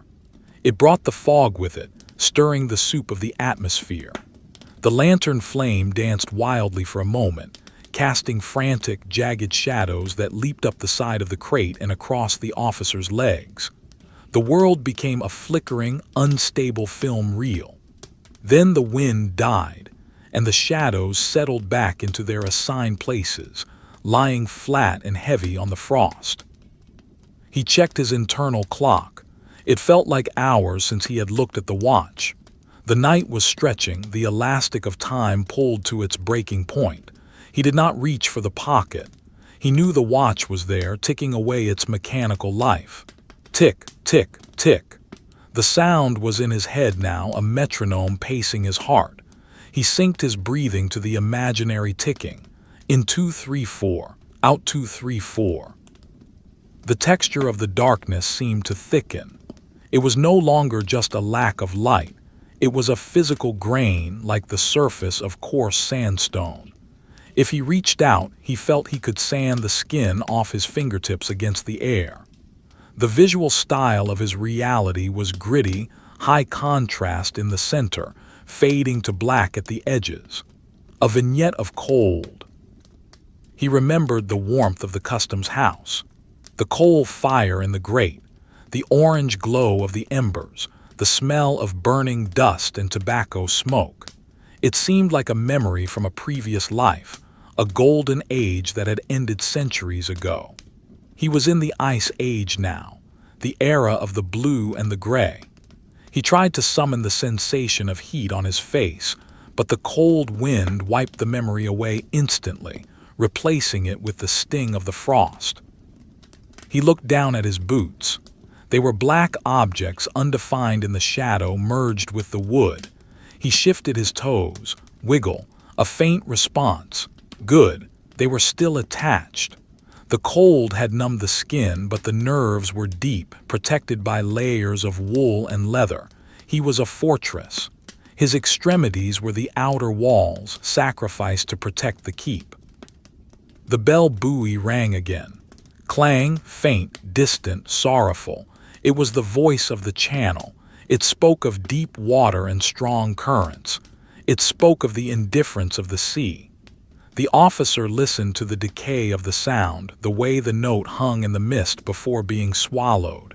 It was a beautiful, lonely sound. It suited the night perfectly. He felt a drop of moisture run down his nose. It hung on the tip, a cold, heavy pearl. He twitched his nose and the drop fell. Plip. It landed on his scarf. He felt the tiny impact, the wet spot spreading on the wool. It was a small defeat. The water was getting in. The damp was conquering the defenses. He stared at the darkness where the ship should be. He imagined the prow of a vessel cutting through the fog, the figurehead, a woman with flowing hair emerging from the mist like a ghost. He imagined the sound of the bow wave, the creak of the timbers. He built the ship in his mind, plank by plank, rope by rope. He populated it with sailors, silent men in oilskins. He brought it to the dock. He tied it up. He boarded it. He checked the manifest. It was a vivid daydream, a hallucination of duty. But when he blinked, the ship was gone. There was only the empty water and the silent fog. The lantern sputtered again. A small impurity in the oil, phut, a tiny puff of smoke. The light dipped, then recovered. The officer watched it with concern. The flame was his life. If it went out, he would be alone in the absolute dark. He would have to stand in the blackness, invisible, a ghost haunting himself. He willed the flame to stabilize. Burn, burn, burn. The flame obeyed, returning to its steady, teardrop shape. He felt the fatigue in his back. The muscles along his spine were tight, pulled taut like bowstrings. Standing still was exhausting. It required a constant, low-level exertion to maintain balance, to counter gravity. He wanted to lean against the crate, but that would be unprofessional. He was the vertical line. He was the pillar. He adjusted his stance again, tilting his pelvis, finding a new equilibrium. The frost on the railing was growing. He could see it accumulating layer by microscopic layer. The crystals were getting longer, sharper. The dock was becoming a crystal palace, a structure of glass and ice. It was beautiful and deadly. One slip and he would slide into the black water. The thought was not frightening. It was just a calculation of risk. Ice equals friction loss. Friction loss equals danger. He took a deep breath of the freezing air. It tasted of nothing. It was pure, sterile, empty. It was the air of the void. He filled his lungs with it, letting it cool his blood. Inhale the night. Exhale the self. He was becoming transparent, a vessel for the atmosphere. The customs officer waited. The world turned slowly on its axis, carrying the port away from the sun, deep into the shadow of the universe. The stars were there, somewhere above the fog, burning in the cold vacuum. But here on the dock, there was only the lantern, the frost, and the man. The silence held, the water lapped, the wind whispered, and the waiting continued, a seamless, endless loop of time and cold. The night had now achieved a density that felt structural, as if the darkness were a masonry work of heavy, indigo bricks laid one upon another, sealing the harbor into a tomb of silence. The customs officer, standing rigid within this architecture of shadow, felt the compression of the atmosphere against his chest. The air was no longer a gas. It was a cold, viscous fluid that resisted his breathing, requiring a deliberate muscular expansion of the ribs to draw it in. Inhale, resist. Exhale, release. The rhythm was slow, a hydraulic cycle that matched the sluggish pulse of the tide below. The lantern on the wooden crate burned with a stubborn, quiet intensity. The oil level in the glass reservoir had dropped perceptibly, a slow-motion countdown measured in millimeters of golden liquid. The officer watched the meniscus of the oil, a curved line of light that hugged the glass walls. It was a perfect, tension-held curve, undisturbed by vibration. It was the horizon of a tiny, contained ocean of fuel. He imagined the wick drinking the oil, the capillary action pulling the liquid up through the cotton fibers to the point of combustion. It was a silent, desperate thirst that kept the darkness at bay. The light cast by the flame had taken on a deeper, more amber hue as the wick charred. It painted the rough grain of the crate in shades of burnt orange and deep umber, creating a high-contrast landscape of texture. In the vintage, pastel-drawing style of the night, the crate looked like a study in roughness. The splinters of pine stood out like mountain ranges. The resin stains were dark, glossy lakes. The officer's eyes traced the path of a crack that ran down the side of the box, a jagged lightning bolt of shadow that disappeared into the grain. It was a flaw in the wood, a weakness that the cold was undoubtedly exploiting, widening it micron by micron with the pressure of freezing moisture. He shifted his weight, a movement so subtle it was invisible to the eye but loud to the body. His knee joints popped, a dry, snapping sound like a twig breaking under snow. Click. The sound was absorbed instantly by the wool of his trousers and the heavy air. He felt the relief of the movement, a brief surge of blood into the compressed cartilage. But the cold rushed back in immediately, a liquid chill that reclaimed the joint, turning the synovial fluid back into a stiff gel. The frost on the dock planks had evolved. Earlier, it had been a dusting. Now, it was a geological formation. The ice crystals had built up into complex, three-dimensional structures, tiny forests of white ferns and jagged spears that covered the gray wood. In the lantern light, they glittered with a hard, mineral brilliance, like diamond dust scattered on a chalkboard. The officer looked down at the toe of his boot. A rim of frost had formed along the welt where the leather met the sole, a white line defining the boundary of his existence. He was being integrated into the landscape, slowly fossilized by the weather. He turned his head to the left, towards the open sea. The movement was stiff, the collar of his coat scraping against his jaw with the texture of sandpaper. Scrape, turn. He looked out into the void. The fog was a wall of static, a swirling mass of gray particulate matter that obscured everything beyond 10 feet. There was no horizon line, no separation between water and sky. There was only the gray, a universal medium of cold.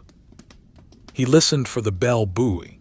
It had been silent for a long time. Then faintly, drifting through the layers of mist like a ghost, it came, clang. A single, lonely note.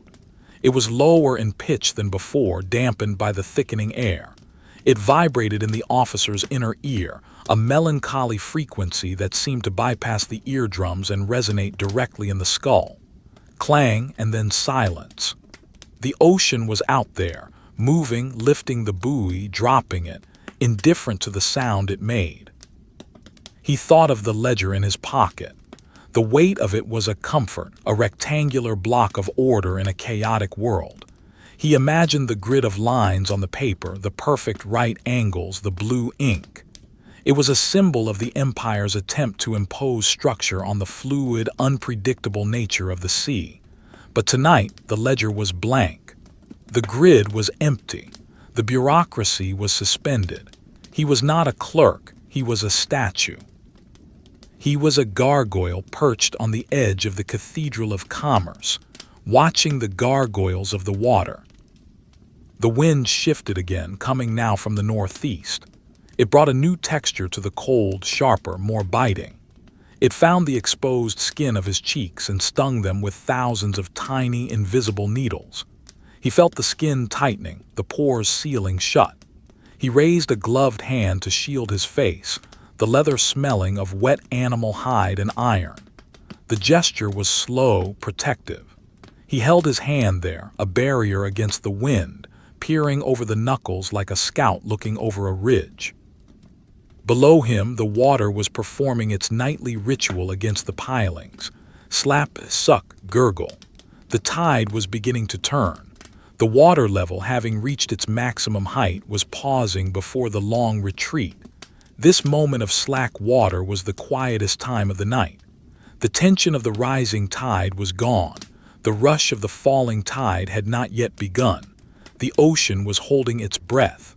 The dock ceased its creaking. The chains of the moorings hung vertical and silent. The officer looked at the reflection of the lantern in the black water. It was a distorted, elongated smear of gold, broken by the gentle undulation of the surface. It looked like a doorway to a warmer world, shimmering and inviting. He watched a ripple pass through the reflection, shattering the image into a dozen fragments of light before they slowly reassembled. It was a visual puzzle, a kaleidoscope of fire and water. Shatter, swirl, reassemble, the physics of the liquid mirror. He felt the cold seeping through the soles of his boots. It was a relentless invasion. It moved from the frozen wood, through the iron hobnails, through the thick leather, through the wool socks, and into the flesh of his feet. He curled his toes, a desperate attempt to generate heat through friction. Curl, release, curl, release. The sensation was dull, distant. His feet felt like blocks of wood attached to his ankles. He accepted this. It was the price of the watch. He focused on the button of his coat, the second one from the top. It was brass, stamped with the anchor and crown. In the daylight, it would be polished and bright. Now, in the damp night, it was dull, covered in a film of condensation. He imagined the microscopic topography of the metal, the ridges of the anchor design, the valleys of the background. A tiny drop of water had collected on the bottom edge of the button, hanging precariously. He watched it grow, feeding on the fog until gravity overcame surface tension. Drop. It fell, leaving a dark spot on the wool below. The silence was not empty, it was full of potential noise. It was a silence that demanded to be filled. The officer's mind began to invent sounds, a footstep on the cobblestones, a whisper in the ear, the creak of a non-existent oar. He listened to these phantom sounds, analyzing them, dismissing them. They were the hallucinations of a sensory-deprived brain. He returned his focus to the real sounds, the wind, the water, the breath. He took a deep breath, filling his chest. The air was crisp, tasting of ozone and salt. It scoured his lungs, a cleansing cold. He exhaled, and the white cloud bloomed again. It was denser now, swirling with more violence as it hit the stagnant air.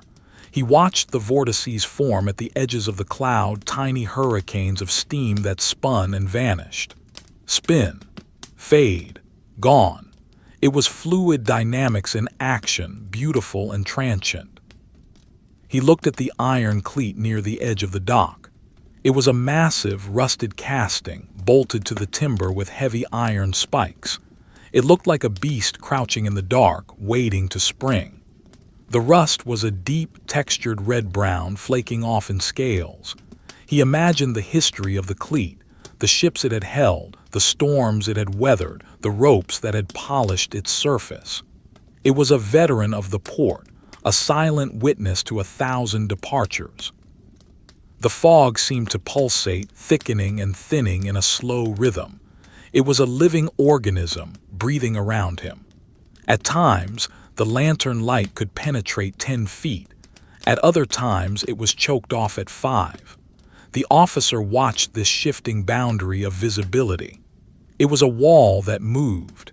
He was trapped in a room where the walls were made of cloud and were constantly closing in. He felt a sudden, sharp itch on his nose. He could not scratch it. His hands were too clumsy in the gloves, and to remove a glove was to invite the frostbite. He twitched his nose, grimacing, contorting his face in the dark. The itch persisted, a tiny, maddening signal from his nervous system. He rubbed his nose against the rough wool of his high collar. Rub, scratch, relief. The sensation faded, replaced by the raw burn of the wool against his skin. He thought of the T-clippers that sometimes docked here, Beautiful, sleek ships with clouds of white canvas. He imagined them sailing through the night, cutting the water like knives. But tonight there were no clippers. Only the heavy, coal-stained barges and the rusted tramp steamers, and even those were absent. The ocean was empty. The trade routes were deserted. He looked back at the lantern flame. It had developed a small carbon deposit on the tip of the wick, a mushroom that caused the flame to fork slightly. It looked like a snake's tongue now, split and flickering. He knew he should trim it, but he did not have the tools, and he did not want to open the glass housing. To open the housing was to let the wind in, to risk blowing out the light. He would let it burn, let it fork. It added a new shape to the shadows. The shadows on the dock were long and dramatic. The shadow of the bollard stretched out into the fog, disappearing into the gray nothingness. It looked like a sundial in a world without a sun. The shadow of the crate was a sharp, angular block of blackness against the frosted wood. The officer watched the edge of the shadow. It was not a sharp line.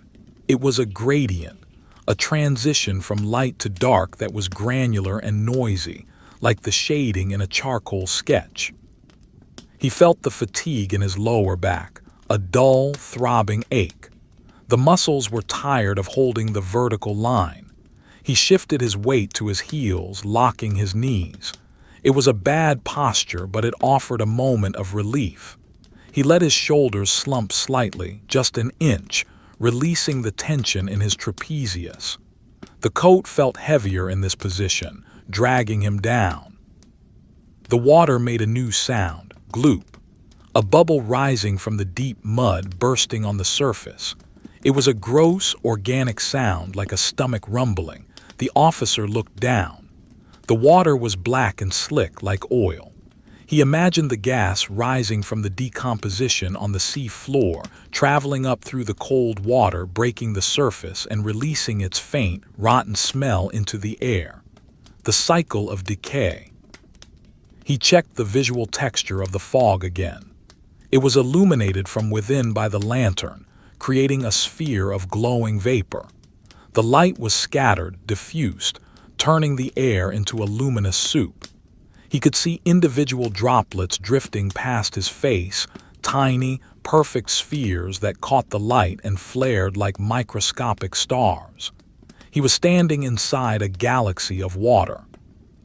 He remembered the feeling of writing in the ledger, the pressure of the pen, the flow of the ink, the satisfaction of a completed row. Name, the Northern Star, cargo, timber, tonnage, 400. It was a fantasy of productivity. Tonight, his only production was carbon dioxide and heat. He was a machine running in neutral. The wind died down completely. The silence returned, heavier than before. It was a silence that pressed against the ears, a vacuum of noise. The officer stood in the center of it, a dark vertical stroke on a gray canvas. He was the only solid thing in a world of vapor. He looked at his hands encased in the leather gloves. They looked huge, swollen. He flexed the fingers, open, close. The leather creaked. It was the only sound in the world. He was the conductor of a symphony of one sound. The night stretched on. The dawn was a rumor. The sun was a myth. There was only the dock, the lantern, the fog, and the waiting. A seamless, endless loop of cold atmosphere. The officer stood. He waited. He endured. The night had deepened into a geological era of its own, a stratum of time where the minutes did not pass so much as they sedimented, layer upon heavy layer of silence and cold.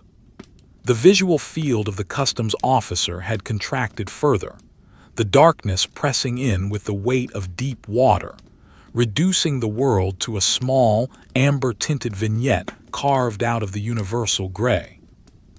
The fog, which had earlier been a shifting, restless curtain, had now settled into a dense, immobile bank, a solid wall of suspended moisture that dampened every sound and blurred every edge. Standing within this cloud, the officer was a study in stillness. He was no longer a man separate from his environment. He had become a feature of the dock, a vertical element composed of wool and leather and patience, as rooted as the iron bollards and the wooden pilings. The cold was a physical pressure, a uniform constriction that wrapped around his limbs like wet bandages. It was not a sharp pain anymore, but a dull, pervasive fact of existence, a baseline sensation that defined the boundaries of his body. The lantern on the crate remained the solitary sun of this frozen universe.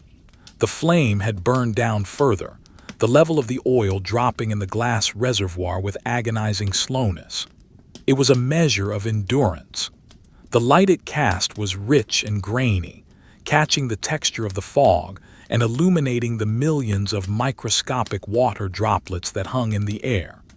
In this light, the air looked like a suspension of gold dust, a glittering, motionless field of particles. He watched the flame.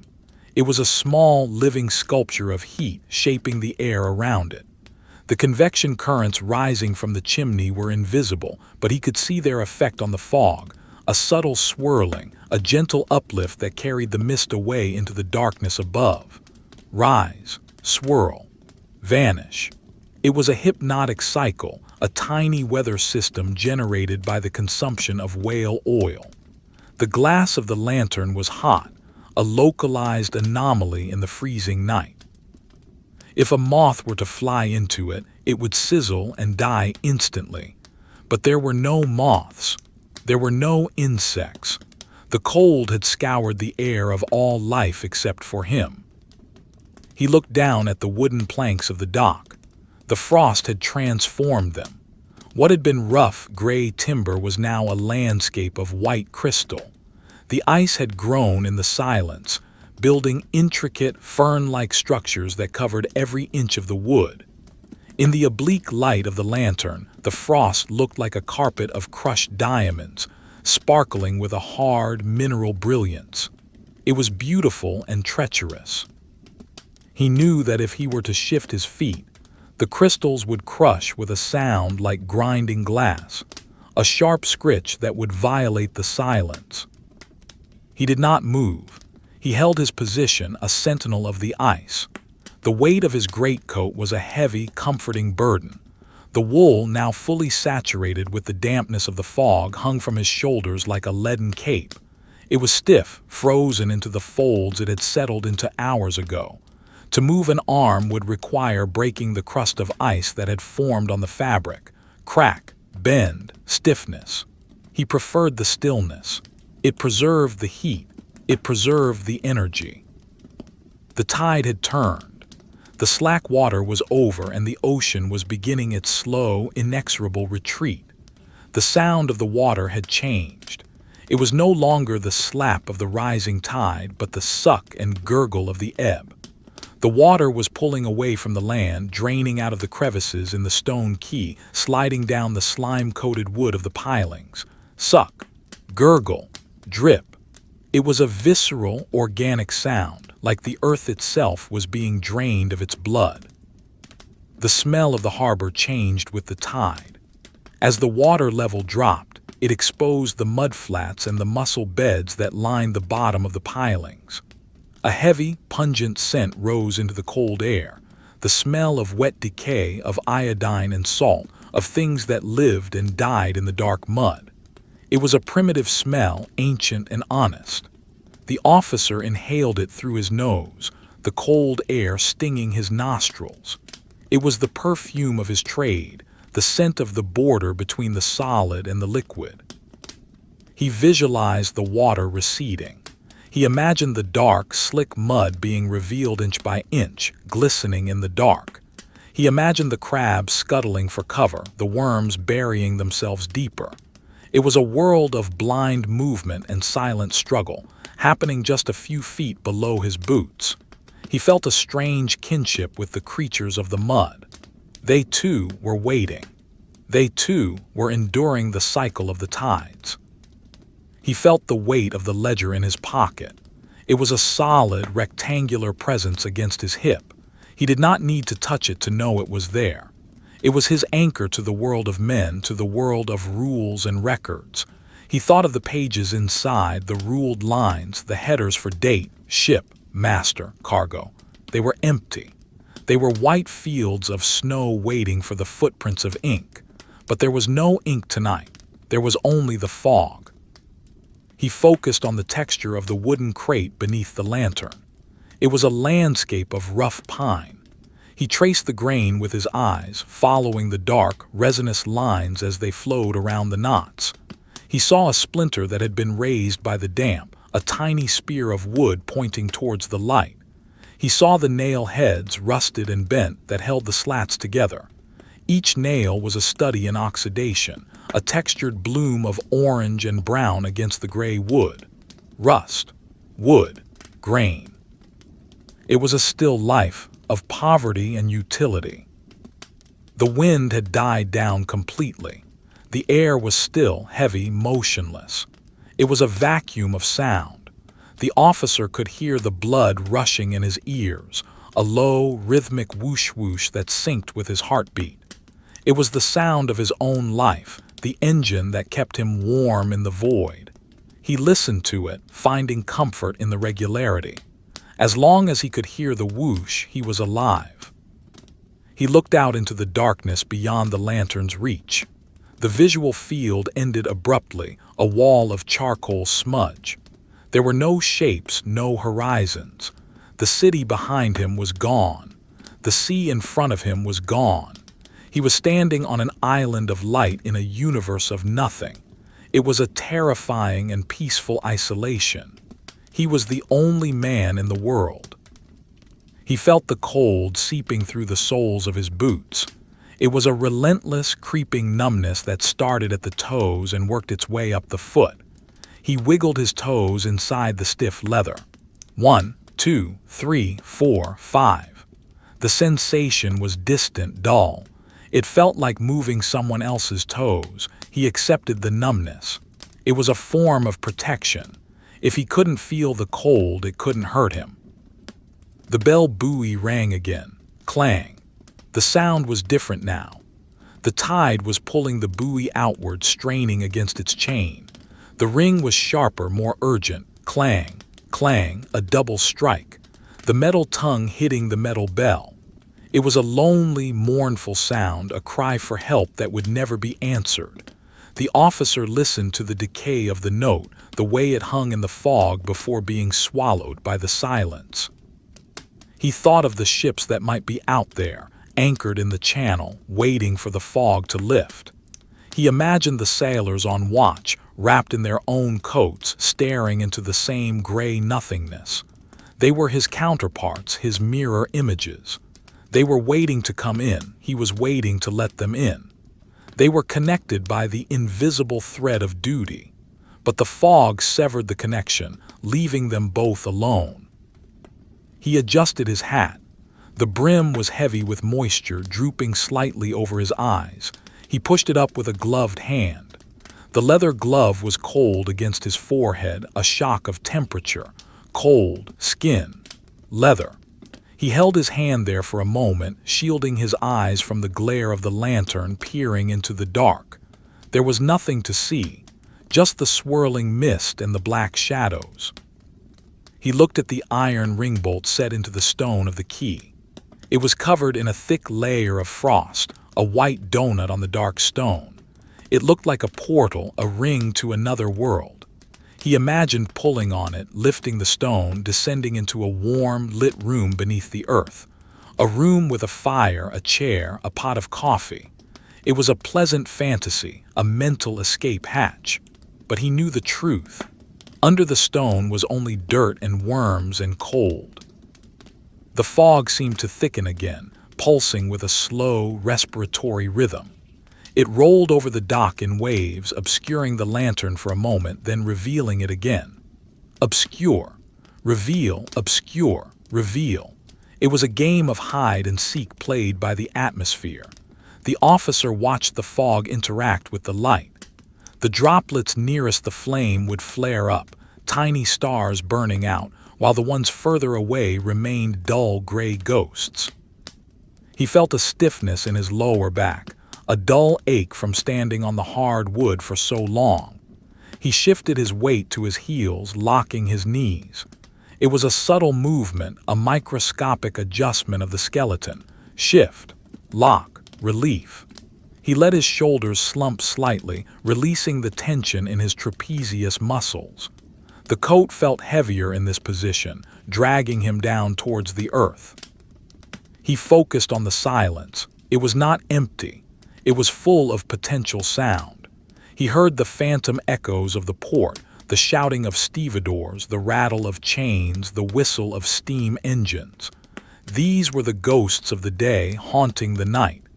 He let them play out in his mind, a silent movie of commerce and labor. But they were just memories. The reality was the silence. The lantern flame sputtered. A drop of water had fallen from the chimney onto the hot oil. Hiss. The flame jumped, casting wild, frantic shadows that spun around the officer's feet. The dock seemed to lurch, the perspective warping for a split second. Then the flame steadied, returning to its calm, yellow burn. The shadows settled back into their assigned places. The officer let out a breath he hadn't realized he was holding. The light was fragile. He looked at the shadow of the bollard. It was a long, dark finger pointing towards the sea. It had moved slightly since he last looked, tracking the slow passage of the night. It was a sundial of the dark, measuring the time in degrees of shadow. He watched the edge of the shadow. It was not a sharp line. It was a gradient, a transition from light to dark that was granular and noisy, like the shading in a charcoal sketch. He felt the texture of his scarf against his chin. It was scratchy wool, damp with his own breath. It smelled of wet sheep and lavender, a faint memory of the chest where it was stored. He buried his chin deeper into it, seeking the small pocket of warmth trapped in the folds. It was a small comfort, a tiny luxury in the austere night. The water made a new sound, gloop, a bubble rising from the deep mud bursting on the surface. It was a gross, organic sound like a stomach rumbling. The officer looked down. The water was black and slick like oil. He imagined the gas rising from the decomposition on the sea floor, traveling up through the cold water, breaking the surface, and releasing its faint, rotten smell into the air. He checked his internal clock. It felt like hours since the last bell. The night was stretching, the elastic of time pulled to its breaking point. He did not reach for his watch. He resisted the urge. To check the time was to admit impatience. He was not impatient. He was eternal. He was the dock. He stared at the grain of the wooden crate again. He began to count the rings in the wood. 1, 2, 3, 4, 5. He lost count at 20. It was a game to pass the time, a game of focus. He started again. 1, 2, 3, 4. The tree had been old. It had lived through many winters. It knew about the cold. Now it was a box holding a lantern serving the crown. The frost on the railing was growing. He could see it accumulating, layer by microscopic layer. The crystals were getting longer, sharper. The dock was becoming a crystal palace, a structure of glass and ice. It was beautiful and deadly. One slip and he would slide into the black water. The thought was not frightening. It was just a calculation of risk. He took a deep breath of the freezing air. It tasted of nothing. It was pure, sterile, empty. It was the air of the void. He filled his lungs with it, letting it cool his blood. Inhale the night. Exhale the self. He was becoming transparent, a vessel for the atmosphere. The customs officer waited. The world turned slowly on its axis, carrying the port away from the sun, deep into the shadow of the universe. The stars were there, somewhere above the fog, burning in the cold vacuum. But here on the dock, there was only the lantern, the frost, and the man. He looked at his hands encased in the leather gloves. They looked huge, swollen. He flexed the fingers, open, close. The leather creaked. It was the only sound in the world. He was the conductor of a symphony of one sound. The leather was stiff, resisting the motion. He made a fist, then relaxed. Fist, relax, fist, relax. He could feel the tendons in his forearms moving, sliding in their sheaths. It was a mechanical sensation like the cables of a crane. The night stretched on. The dawn was a rumor. The sun was a myth. There was only the dock, the lantern, the fog, and the waiting. A seamless, endless loop of cold atmosphere. The officer stood. He waited. He endured. The silence held. The water lapped. The wind whispered hush. The night had solidified into a geological epoch of silence. A vast, heavy duration of time where the minutes did not pass so much as they accumulated, piling up like drifts of black snow against the walls of the customs officer's consciousness. The atmosphere was no longer merely air. It was a dense, pressurized medium, a freezing fluid that filled the harbor from the cobblestones to the invisible zenith of the sky. The officer stood at the bottom of this ocean of darkness, a solitary figure anchored by the weight of his wool coat and the iron resolve of his duty. The lantern on the crate had become the emotional center of the world. The flame, now burning low in the reservoir, had taken on a deep, rich orange hue, a color of embers and dying suns. It cast a heavy, textured light that struggled to push back the encroaching gray. The fog, which had earlier been a swirling mist, had now settled into a stagnant, immobile bank, a wall of suspended water droplets that refracted the light into a soft, glowing haze. In this vintage pastel illumination, the world was rendered in soft focus. The hard edges of reality blurred into smudges of charcoal and umber. He watched the flame with a single-minded intensity. It was a small, trembling leaf of fire, feeding on the last inches of the whale oil. He could see the carbon building up on the wick, a tiny black mushroom cap that glowed red at the edges. It was a flaw in the combustion, a sign of the long hours that had passed. The flame wavered slightly, dancing to a rhythm that he could not feel, perhaps a draft entering through a microscopic crack in the brass housing. Flicker, steady, flicker, steady. It was a silent conversation between the fire and the night. The cold was absolute. It was not a temperature, it was a state of matter. It had seeped through the layers of his clothing, past the heavy greatcoat, past the woolen waistcoat, past the linen shirt, finding the skin and turning it to marble. He felt the chill in his marrow, a deep, aching resonance that hummed in his bones. His knees were locked, the joints stiffened into a structural rigidity that held him upright without muscular effort. To bend them now would be to break a seal of ice. He looked down at the dock. The frost had transformed the wooden planks into a landscape of alien beauty. The ice crystals had grown long and sharp, interlocking to form a continuous carpet of white needles. In the oblique light of the lantern, they glittered with a cold, hard brilliance, like a field of crushed glass. He imagined the sound of stepping on them, the sharp, brittle crunch, the destruction of the delicate structures. But he did not step. He remained rooted, a statue of dark wool standing guard over a kingdom of ice. The tide was well into its ebb now. The sound of the water had changed character completely. It was no longer the confident slap of the rising sea, nor the pause of the slack water. It was the suck and gurgle of retreat. The ocean was pulling away from the land, draining out of the harbor with a heavy, reluctant force. He could hear the water sliding down the slime-coated pilings, a wet, friction-filled sound. Slither, drip, splash. It was the sound of the earth being exposed to the cold air. The smell of the mudflats was strong now. It rose from the darkness below the dock, a pungent, organic scent of decay and salt. It smelled of ancient biology, of things that had died and been buried in the silt, of kelp rotting in the dark. It was a heavy, flat smell that sat low in the air, mixing with the sharper scent of the frost and the oily fumes of the lantern. The officer breathed it in. Inhale the mud. Exhale the steam. It was the perfume of the port, the signature scent of the waiting. He felt the weight of the ledger in his pocket. It was a block of silence against his hip.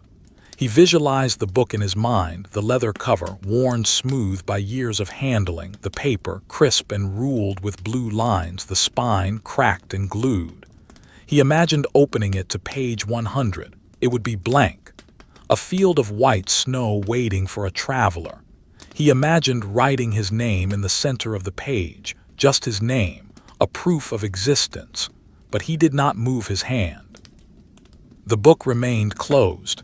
The page remained white. He shifted his gaze to the darkness beyond the lantern's halo. The visual field ended abruptly, a wall of impenetrable gray. There were no shapes, no shadows, no hints of the city or the sea. He was standing in a void. If he were to walk 10 paces into the dark, he felt he would simply cease to exist, dissolving into the fog like a drop of ink in water. The lantern was his tether to reality. As long as he stayed within its light, he was real. The silence was a physical weight. It pressed against his eardrums, a heavy, muffled pressure that made his own internal sound seem deafening. He could hear the blood rushing through the veins in his neck, a rhythmic whoosh-whoosh that sounded like the tide. He could hear the creak of his own ribs as he breathed, the dry friction of cartilage and bone. He could hear the tiny, high-pitched whine of his nervous system, a biological static that filled the empty air. He focused on the texture of the crate. The wood was rough, splintered, and stained with oil. He saw a knot in the pine that looked like a darkened sun, surrounded by orbiting rings of grain. He traced the lines with his eyes, getting lost in the topography of the wood. It was a landscape of valleys and ridges, a map of a microscopic world. He saw a single fiber of wood that had peeled away, standing up like a tiny hair. He watched it tremble in the convection current from the lantern. Tremble. Still. Tremble. The wind had vanished. The air was dead calm. There was no movement to stir the fog, no breeze to rattle the lantern. The world was held in a state of suspended animation. The officer felt like a fly trapped in amber, preserved for eternity in this moment of cold and dark. He was no longer waiting for a ship. He was simply waiting. The object of the wait had been forgotten, replaced by the act of waiting itself. He felt a numbness in his fingertips. He wiggled them inside the thick leather gloves. 1, 2, 3, 4, 5. The sensation was distant, muffled by the layers of wool and hide. The gloves were stiff, frozen into the shape of his hands. They felt like wooden prosthetics. He rubbed the thumb of his right glove against the palm of his left. Scritch, scritch. The sound was dry, raspy, like sandpaper on wood. It was a sound of friction in a world of ice. The bell buoy rang again. Clang. The sound was faint, coming from a great distance. It was a ghost of a sound, a memory of a bell rather than the bell itself. The fog had swallowed the resonance, leaving only the initial strike. Clang. And then silence. The ocean was still out there, hiding in the dark, moving the heavy iron buoy with a careless hand.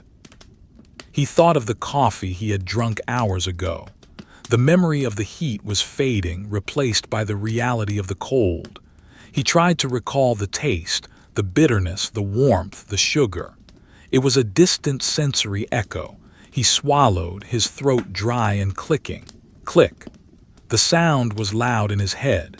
He needed water, but there was only the salt water of the harbor and the frozen water of the fog. He looked down at his boots. They were black, heavy objects that merged with the shadows of the dock. The frost had crept up the sides, forming a white rim around the soles. He looked like he was growing out of the ice. He was becoming a feature of the landscape, a permanent fixture like the bollards and the cleats. He wondered if, by morning, he would be completely covered in frost, a white statue standing on the dock. The light from the lantern caught the brass buttons of his coat. They were dull, tarnished by the salt air. He saw a reflection of the flame in the curved surface of the top button. It was a tiny, distorted image of the fire trapped in the metal. He focused on it. A universe in a button, a star in a brass sky. He felt the fatigue in his legs. The muscles were tired of holding the weight of his body. He locked his knees tighter, leaning back slightly against the stiffness of his coat. It was a precarious balance, a masterful use of gravity and friction. He was a structure of bone and wool, engineered to withstand the night. He watched the fog. It was not a uniform gray. It had texture. It had grain. It was composed of billions of tiny particles, a pointillist painting of nothingness. He could see the individual dots of moisture if he looked closely enough. They were suspended in the air, motionless, waiting for gravity to claim them. Float. Wait. Fall. He imagined the ship, the Leviathan, the Shadow, the Silent Mary. He imagined the prow cutting through the water, the silence of the approach. He imagined the captain standing on the bridge, a man of ice and iron.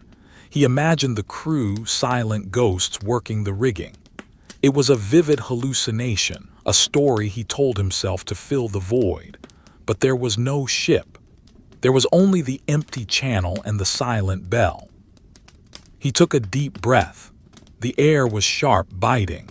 It tasted of ozone and cold metal. He held it in his lungs, feeling the chill spread through his chest. Inhale the winter. Exhale the warmth. The white cloud of his breath appeared again, a sudden explosion of life in the dead air. He watched it swirl and dissipate. It was his contribution to the atmosphere, a small offering of heat to the insatiable cold. He looked at the iron ring bolt in the stone key. It was covered in a thick layer of frost, a white donut on the dark stone. It looked like a portal, a ring to another world. He imagined pulling on it, lifting the stone, descending into the earth. But he knew there was no escape. The earth was frozen too. The lantern sputtered, phut. A drop of water from the fog had hit the hot oil. The flame jumped, casting wild shadows that spun around the dock. The officer watched the dance of the shadows. They were long, spindly things that reached out into the fog and then retracted. They were the only things that moved with any speed. Jump, spin, retract. He felt the solitude. It was a profound existential aloneness. He was the last man on Earth. The city behind him had crumbled to dust. The ships had all sunk. There was only him, the lantern, and the dock. It was a terrifying thought, but also a peaceful one.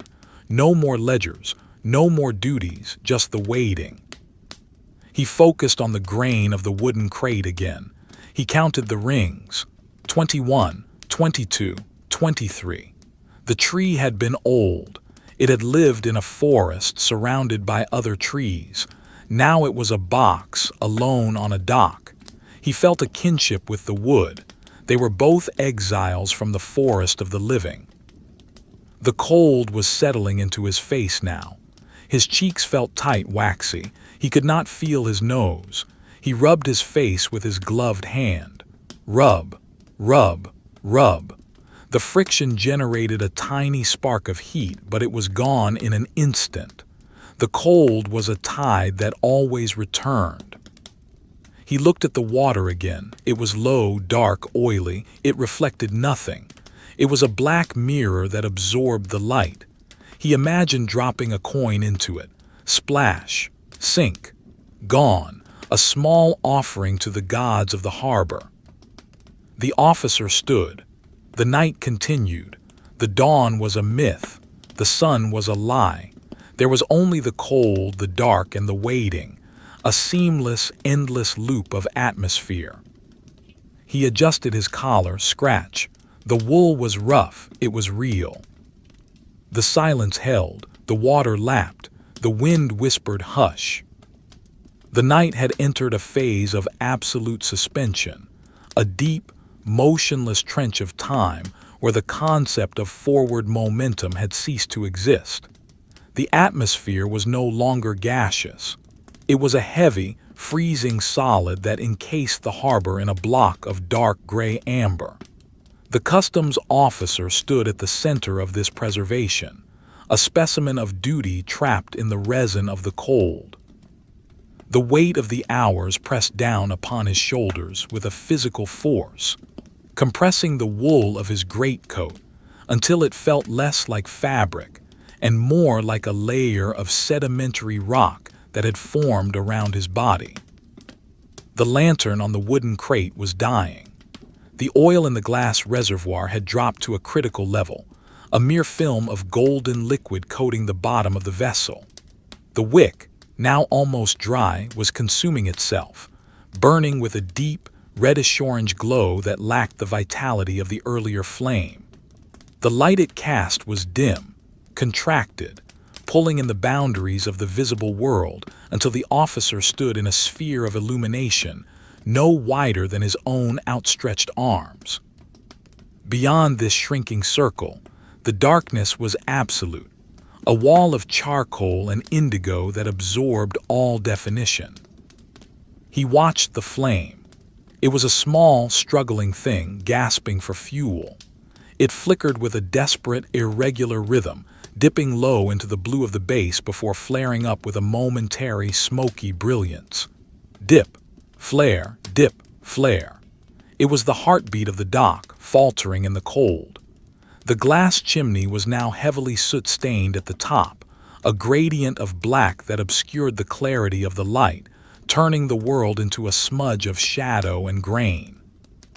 The officer felt a detached sympathy for the lamp. They were both running on empty, fueled only by the stubborn habit of existing. The cold was total. It had bypassed the shivering stage hours ago. Now it was a quiet, paralyzing presence that lived in the marrow of his bones. His hands, inside the thick leather gloves, felt like foreign objects, heavy tools attached to the ends of his arms. He tried to wiggle his fingers, sending a command down the long, frozen telegraph lines of his nerves. Signal sent. Signal received. Movement detected. It was a slow, clumsy response, the leather creaking faintly as the stiffened joints bent. Creak, pause, creak. The frost on the dock had achieved a geological permanence. The planks were no longer wood. They were crystalline structures, ridges of white ice that mimicked the grain of the timber beneath. In the dying light of the lantern, the frost did not sparkle. It glowed with a dull, phosphorescent whiteness, like the bones of the earth exposed to the air. The officer looked down at the space between his boots. The gap was filled with a drift of ice crystals, tiny, perfect geometries that had grown in the silence. He was being welded to the dock, his boots becoming part of the frozen substrate. The tide was at its lowest point. The water had retreated far below the level of the pier, exposing the dark, wet underbelly of the harbor. The sounds of the ocean were distant, muffled by the distance and the fog. There was no splashing, only the occasional, visceral suck of the mud releasing a pocket of gas, or the slide of a heavy, wet mass, perhaps a clump of seaweed, slipping down the incline of the shore. Suck, slide, silence. It was the sound of the seabed breathing, a slow, anaerobic respiration in the dark. The smell was thick and heavy. The low tide had uncovered the ancient sediments of the port, releasing a bouquet of decay and brine. It smelled of iodine, of rotting kelp, of wet iron and cold stone. It was a dense, physical scent that seemed to coat the inside of the officer's nose with a layer of salt. He breathed it in slowly, filtering the air through the wool of his scarf. Inhale the bottom, exhale the night. The air tasted of metal, a sharp, galvanic tang on the tongue. He felt the weight of the ledger in his pocket. It was a burden of potentiality that had never been realized. He imagined the book as a solid block of wood, the pages fused together by the damp. He thought of the ink in his pen, wondering if it had frozen in the nib. If he were to try to write now, would the ink flow, or would it be a scratch of dry metal on paper? Scratch. Nothing. Silence. The ledger was a coffin for words, a repository for a history that had not happened. He shifted his gaze to the bollard on his left. The cast iron was now completely white, a ghost of a bollard wrapped in a shroud of frost. It looked soft, like a sculpture made of sugar or packed snow. But he knew the truth. Under the white was hard, unforgiving metal, cold enough to burn the skin. He imagined the molecular stillness of the iron, the atoms locked in a frozen grid, vibrating with the slowness of the absolute zero. He felt a kinship with the iron. He, too, was becoming a lattice of cold, a structure of waiting. The silence was a texture. It was rough, granular, like the surface of the pastel paper that defined the visual world. It was not an absence of sound, but a presence of quiet. It pressed against his ears, a heavy, woolen muffler that dampened his thoughts. He found himself thinking in slow, disjointed fragments. Cold, light, wood, weight. The sentences in his mind were short, stripped of adjectives, reduced to nouns and verbs. The cold had simplified his consciousness, paring it down to the essential functions of observation. He watched a single drop of condensation form on the rim of the lantern's brass cap. It grew with agonizing slowness, feeding on the moisture in the fog. He counted the seconds it took to reach critical mass. 1, 2, 3. He lost count at 40. The drop hung there, a tiny, inverted world reflecting the dying flame. Then gravity claimed it. Drop.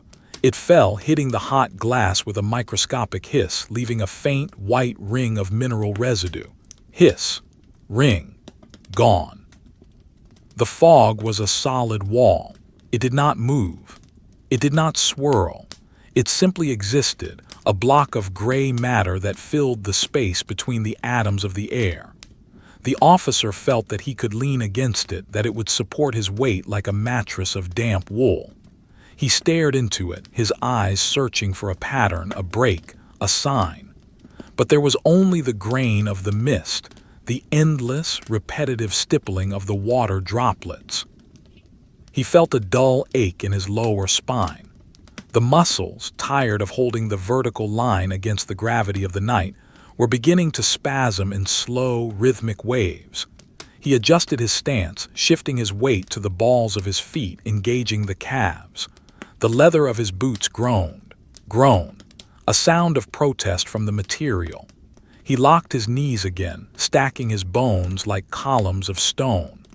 The relief was momentary, a fleeting sensation of ease before the weight returned. He looked at the texture of his own sleeve. The wool was dark, matted, covered in a fine glistening of dew. He could see the individual fibers, the way they twisted and interlocked. He saw a small piece of lint, a tiny white thread caught in the dark weave. He focused on it. It was a flaw in the uniform, a speck of chaos in the order of the coat. He had the urge to pick it off, to clean the surface, but his hands were too heavy, too far away. The lint remained, a monument to imperfection. The wind had ceased to be a factor. There was no air movement. The stillness was vacuum-like. The officer felt that he was standing in a bell jar, the air pumped out, leaving only the cold and the dark. He listened to the sound of his own breathing. It was loud, raspy. H-H-H-H-U. H-H-H-H-U. The friction of the air in his throat was the loudest sound in the universe.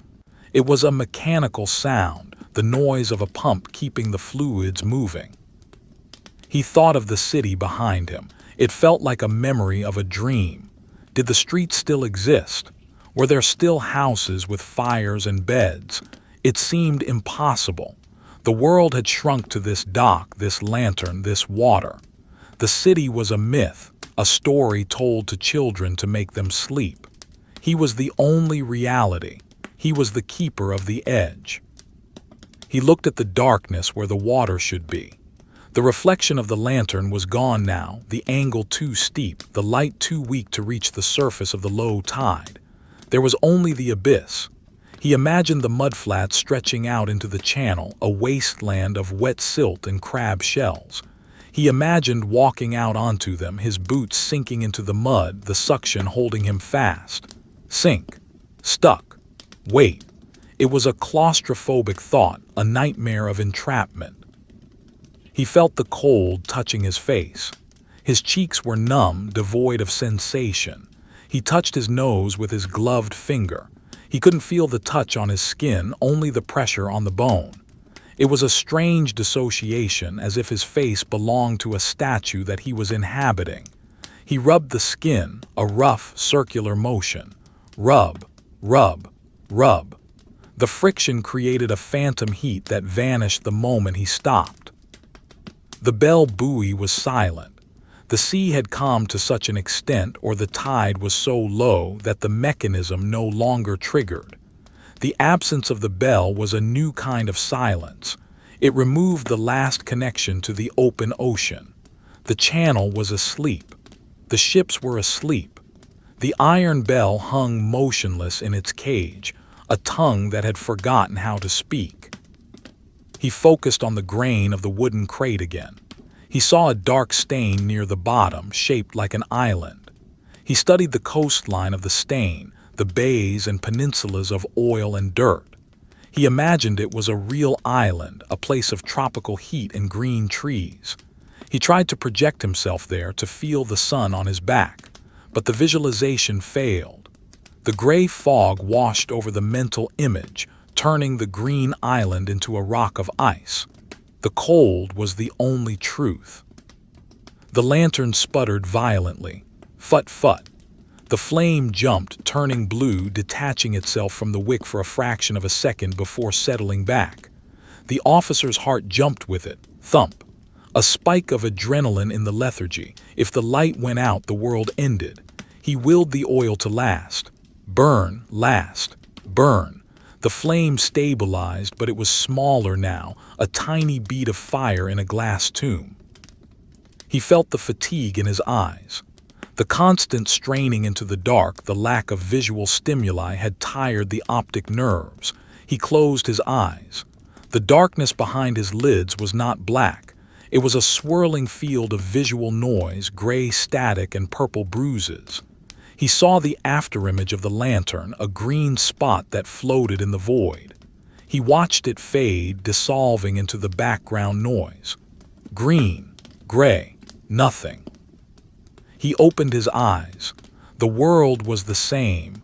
The crate, the frost, the fog, the waiting. It was a loop, a seamless repetition of the same visual data. He was trapped in a single frame of a film that had jammed in the projector. He took a deep breath. The air was thin, sharp. It hurt his teeth. He felt the cold air filling the cavities of his chest, cooling the blood in his heart. Inhale the ice. Exhale the ghost. The breath cloud was thin now, a wisp of white that vanished instantly. His body was conserving heat, producing less steam. He was becoming more efficient, more like the stone. He looked at the iron ring bolt in the key. It was a white circle in the dark. It looked like a zero, a symbol of nothing, the sum of the night. 0 ships, 0 warmth, 0 time. He stared at the zero. It stared back. He adjusted his weight. The leather of his belt creaked, creak, a sound of distress from the dry hide. He felt the heavy brass buckle pressing against his stomach. It was a block of ice. He was wearing a belt of frost. He thought of the dawn. It was a concept he could no longer fully grasp. What was the sun? A ball of fire. It seemed unlikely. The universe was gray. The universe was cold. The idea of a blue sky and yellow light was a fantasy. He prepared himself for the possibility that the night would never end, that he would stand here on this dock until the frost covered him completely, until he became a pillar of ice, waiting for a ship that would never come. The silence held. The mud sucked at the dark. The wind whispered nothing. And the waiting continued, a slow, deep, endless drift into the heart of the winter night. The transition was not an event, but a slow, agonizing gradient of fading energy. The lantern, which had been the solitary sun of the customs officer's universe for the duration of the long watch, finally reached the chemical limit of its existence. The last drop of whale oil had been drawn up through the cotton fibers of the wick, turned into vapor, and consumed by the heat. Now, there was only the dry cotton left, charring in the oxygen-starved glass housing. The flame, once a tall, proud leaf of yellow fire, had shrunk to a tiny blue bead that hovered desperately above the metal burner. It pulsed with a weak, fluttering rhythm. Blip, blip, blip. A Morse code of exhaustion that signaled the end of the light. The officer watched this death with a detached clinical interest. He did not move to intervene. There was nothing to be done. He had no more oil. He had no spare wick. He was merely a witness to the entropy of the night. He saw the blue bead detach itself from the wick for a fraction of a second, a tiny ghost of fire trying to fly before collapsing back down. Then, with a final, almost inaudible phut, the light vanished. Instantaneously, the world was plunged into a heavy, suffocating blindness. The amber sphere of visibility that had defined his reality for hours was erased, replaced by a wall of absolute, crushing black. The sudden absence of the light was a physical shock, a blow to the senses that made the officer sway slightly on his frozen boots. The warmth, however illusionary, was gone. The psychological barrier against the cold had been breached. For a long minute there was only the smell. The sharp, acrid scent of the extinguished wick drifted through the invisible cracks in the lantern housing. It was the smell of burnt carbon, of dead heat, of a party that had ended long ago. It mixed with the heavy, damp odor of the mudflats and the salt spray, creating a complex perfume of abandonment. The officer inhaled it. Smell the smoke. Smell the dark. It was the scent of the end of the shift. Slowly, painfully, his eyes began to adjust to the new reality. The blackness was not total. It was a deep, saturated charcoal gray, the color of wet slate and old bruises. The fog, stripped of the lantern's illuminating glow, was no longer a golden mist but a heavy, oppressive curtain of lead. It pressed against his face, wet and cold, ghosting his skin with the touch of a damp cloth. He blinked, trying to clear the visual static from his retinas. Blink. Gray. Blink. Gray. The silence seemed to deepen with the darkness. The faint hiss of the burning oil was gone. The quiet was now monolithic, a solid structure of soundlessness that filled the harbor. He could hear the blood pumping in his ears with a loud, hydraulic whoosh-whoosh, the machinery of his own survival working overtime to keep the core temperature from plummeting. He could hear the creak of his own neck muscles as he turned his head, a dry, grinding sound like stone on stone. He looked down at where the crate should be. He could barely make out the outline, a square of darker gray against the lighter gray of the dock. The lantern was invisible, lost in the shadows. He reached out with a gloved hand, moving slowly through the freezing air until his fingers brushed against the cold glass of the chimney. It was still warm, a fading memory of the fire. He held his hand there, cupping the glass, stealing the last few calories of heat before they dissipated into the greedy night. Touch. Warmth. Gone. The cold was now a sovereign power. It had conquered every inch of his body. His toes were blocks of ice, His fingers were stiff claws inside the leather gloves. His face felt like a mask of wax, rigid and unfeeling. He wondered if he could speak, if his lips would move, or if they were frozen shut. He did not try. There was no one to speak to. The words would only freeze in the air, falling as ice crystals to the deck. Far to the east, invisible behind the layers of fog and cloud, the sun was beginning its approach. It was not a sunrise in the traditional sense. There was no glory of pink or gold, no breaking of the horizon. It was simply a lightening of the gray, a subtle shift in the tone of the charcoal drawing. The black of the night was being diluted with a drop of white paint, turning the world into a flat, low-contrast study in monotony. The vintage pastel style of the night was shifting to a rough, monochromatic sketch. The officer watched this non-event. He saw the fog change color from charcoal to slate, then to the color of dirty wool. The shapes of the harbor began to re-emerge ghost-like and vague. The bollard appeared first, a white stump of frost. Then the edge of the dock, a sharp line of white against the black water. Then the outline of the warehouse, a looming mountain of brick. The world was being rebuilt, piece by piece, out of the mist. He looked at his coat. It was no longer navy blue, it was gray, covered in a thick, uniform layer of hoarfrost. He looked like a statue that had been left out in the winter for a century. The frost was thickest on his shoulders and the brim of his hat, where the moisture had settled and frozen. He brushed his sleeve with his glove. Brush. A cascade of white powder fell from the wool, drifting down like snow. Fall. Drift. Land. The tide had turned again. The silence of the low tide was being replaced by the sound of the return. The water was coming back, creeping up the mudflats, reclaiming the pilings. Slap, hiss, gurgle. It was a slow, inevitable invasion. The ocean was a pendulum swinging back and forth, indifferent to the time, indifferent to the watcher. The sound was rhythmically soothing, a lullaby of hydraulics. He felt the weight of the ledger in his pocket.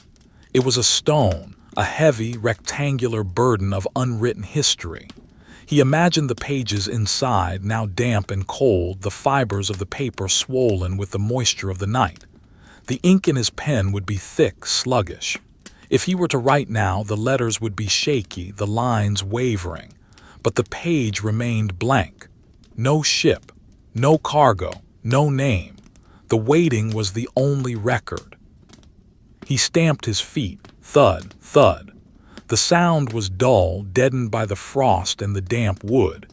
It was a necessary violence, a jarring impact to remind his nerves that his feet still existed. He felt a dull vibration travel up his shin bones, a phantom echo of sensation. It was enough. He was still standing. He was still the vertical line. The air grew lighter still. A sickly, pale illumination that revealed the true desolation of the scene. The fog was thick, a wall of white soup that hid the city and the sea. The officer stood on his island of wood, surrounded by the nothingness. The lantern on the crate was now just a dark, cold object, a piece of junk metal and glass. It looked small, pathetic without its flame. A dead sun. He looked at the iron ring bolt in the key. The frost on it was etched with delicate patterns, fractals of ice that spiraled and branched. In the gray light of the dawn, they did not sparkle. They looked like lace made of bone. He traced the patterns with his eyes, getting lost in the infinite complexity of the frieze. It was a masterpiece of nature, created in the dark, destined to melt with the coming of the day. He thought of the relief. The next officer would come. A man with a fresh coat, a belly full of hot porridge, a new lantern. They would nod to each other. A silent exchange of the watch. Nod, leave, sleep. He imagined the walk home, the cobblestones, the door, the fire, the bed. It was a distant, dreamlike concept. The reality was the dock. The reality was the cold. He checked his pocket watch one last time. He pulled it out with clumsy fingers, the silver case cold enough to burn. He pressed the catch. Click. The lid sprang open. The face was pale, the numbers stark. 7 o'clock. The night was over, technically, but the day had not begun. It was the gray hour, the limbo between the worlds. The watch ticked on, indifferent to the light. Tick, tick, tick. The mechanical heart of the empire beating in his hand. He snapped the lid shut. Click. The sound was final, a period at the end of a long sentence. He looked out towards the channel. The foghorn sounded. Brum, it was louder now, closer. A ship was out there, moving through the gray milk. He could hear the faint, rhythmic thump-thump-thump of a steam engine, a heartbeat in the water. Was it coming in? Or was it passing by, a ghost ship sailing for another port? He strained his eyes, looking for a shadow, a shape, a light. There was nothing, only the fog. The sound faded, moving away to the north. Thump, thump, silence. The ship had passed. The waiting had been for nothing. Or perhaps the waiting was the point. To be the witness. To be the one who stood when no one else would. He felt a deep, abiding weariness. It was not just physical, it was a fatigue of the soul. He had spent his energy keeping the cold at bay, keeping the darkness out. He was hollowed out, a shell of wool and leather. But he was also hardened. He had survived the night. He was the winner of the silent contest. He looked at the crate. The grain of the wood was gray, lifeless. The nail heads were black rust. The texture was flat, boring. The magic of the lantern light was gone. The romance of the chiaroscuro was gone. There was only the brutal, honest reality of the morning. A wet dock, a cold man, a dead lamp. He took a deep breath. The air was still freezing, but it tasted different. It tasted of the day. It had a flatness to it, a lack of mystery. He exhaled, and the cloud of his breath was gray against the gray fog. It lingered for a moment, then vanished. He adjusted his hat. He straightened his coat. He clasped his hands behind his back. He resumed the pose, the statue on the plinth, the sentinel of the frost. The wind picked up slightly, a morning breeze that stirred the fog, ripping holes in the curtain.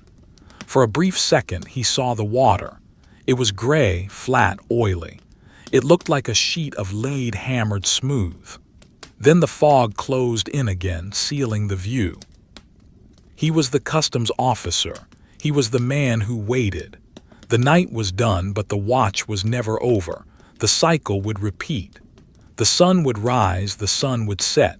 The tide would rise, the tide would fall. The cold would retreat, the cold would return. And he would be here, standing on the timber, watching the nothing. The silence held, the water lapped, the wind whispered hush, and the world continued its slow, frozen spin through the gray, endless dawn.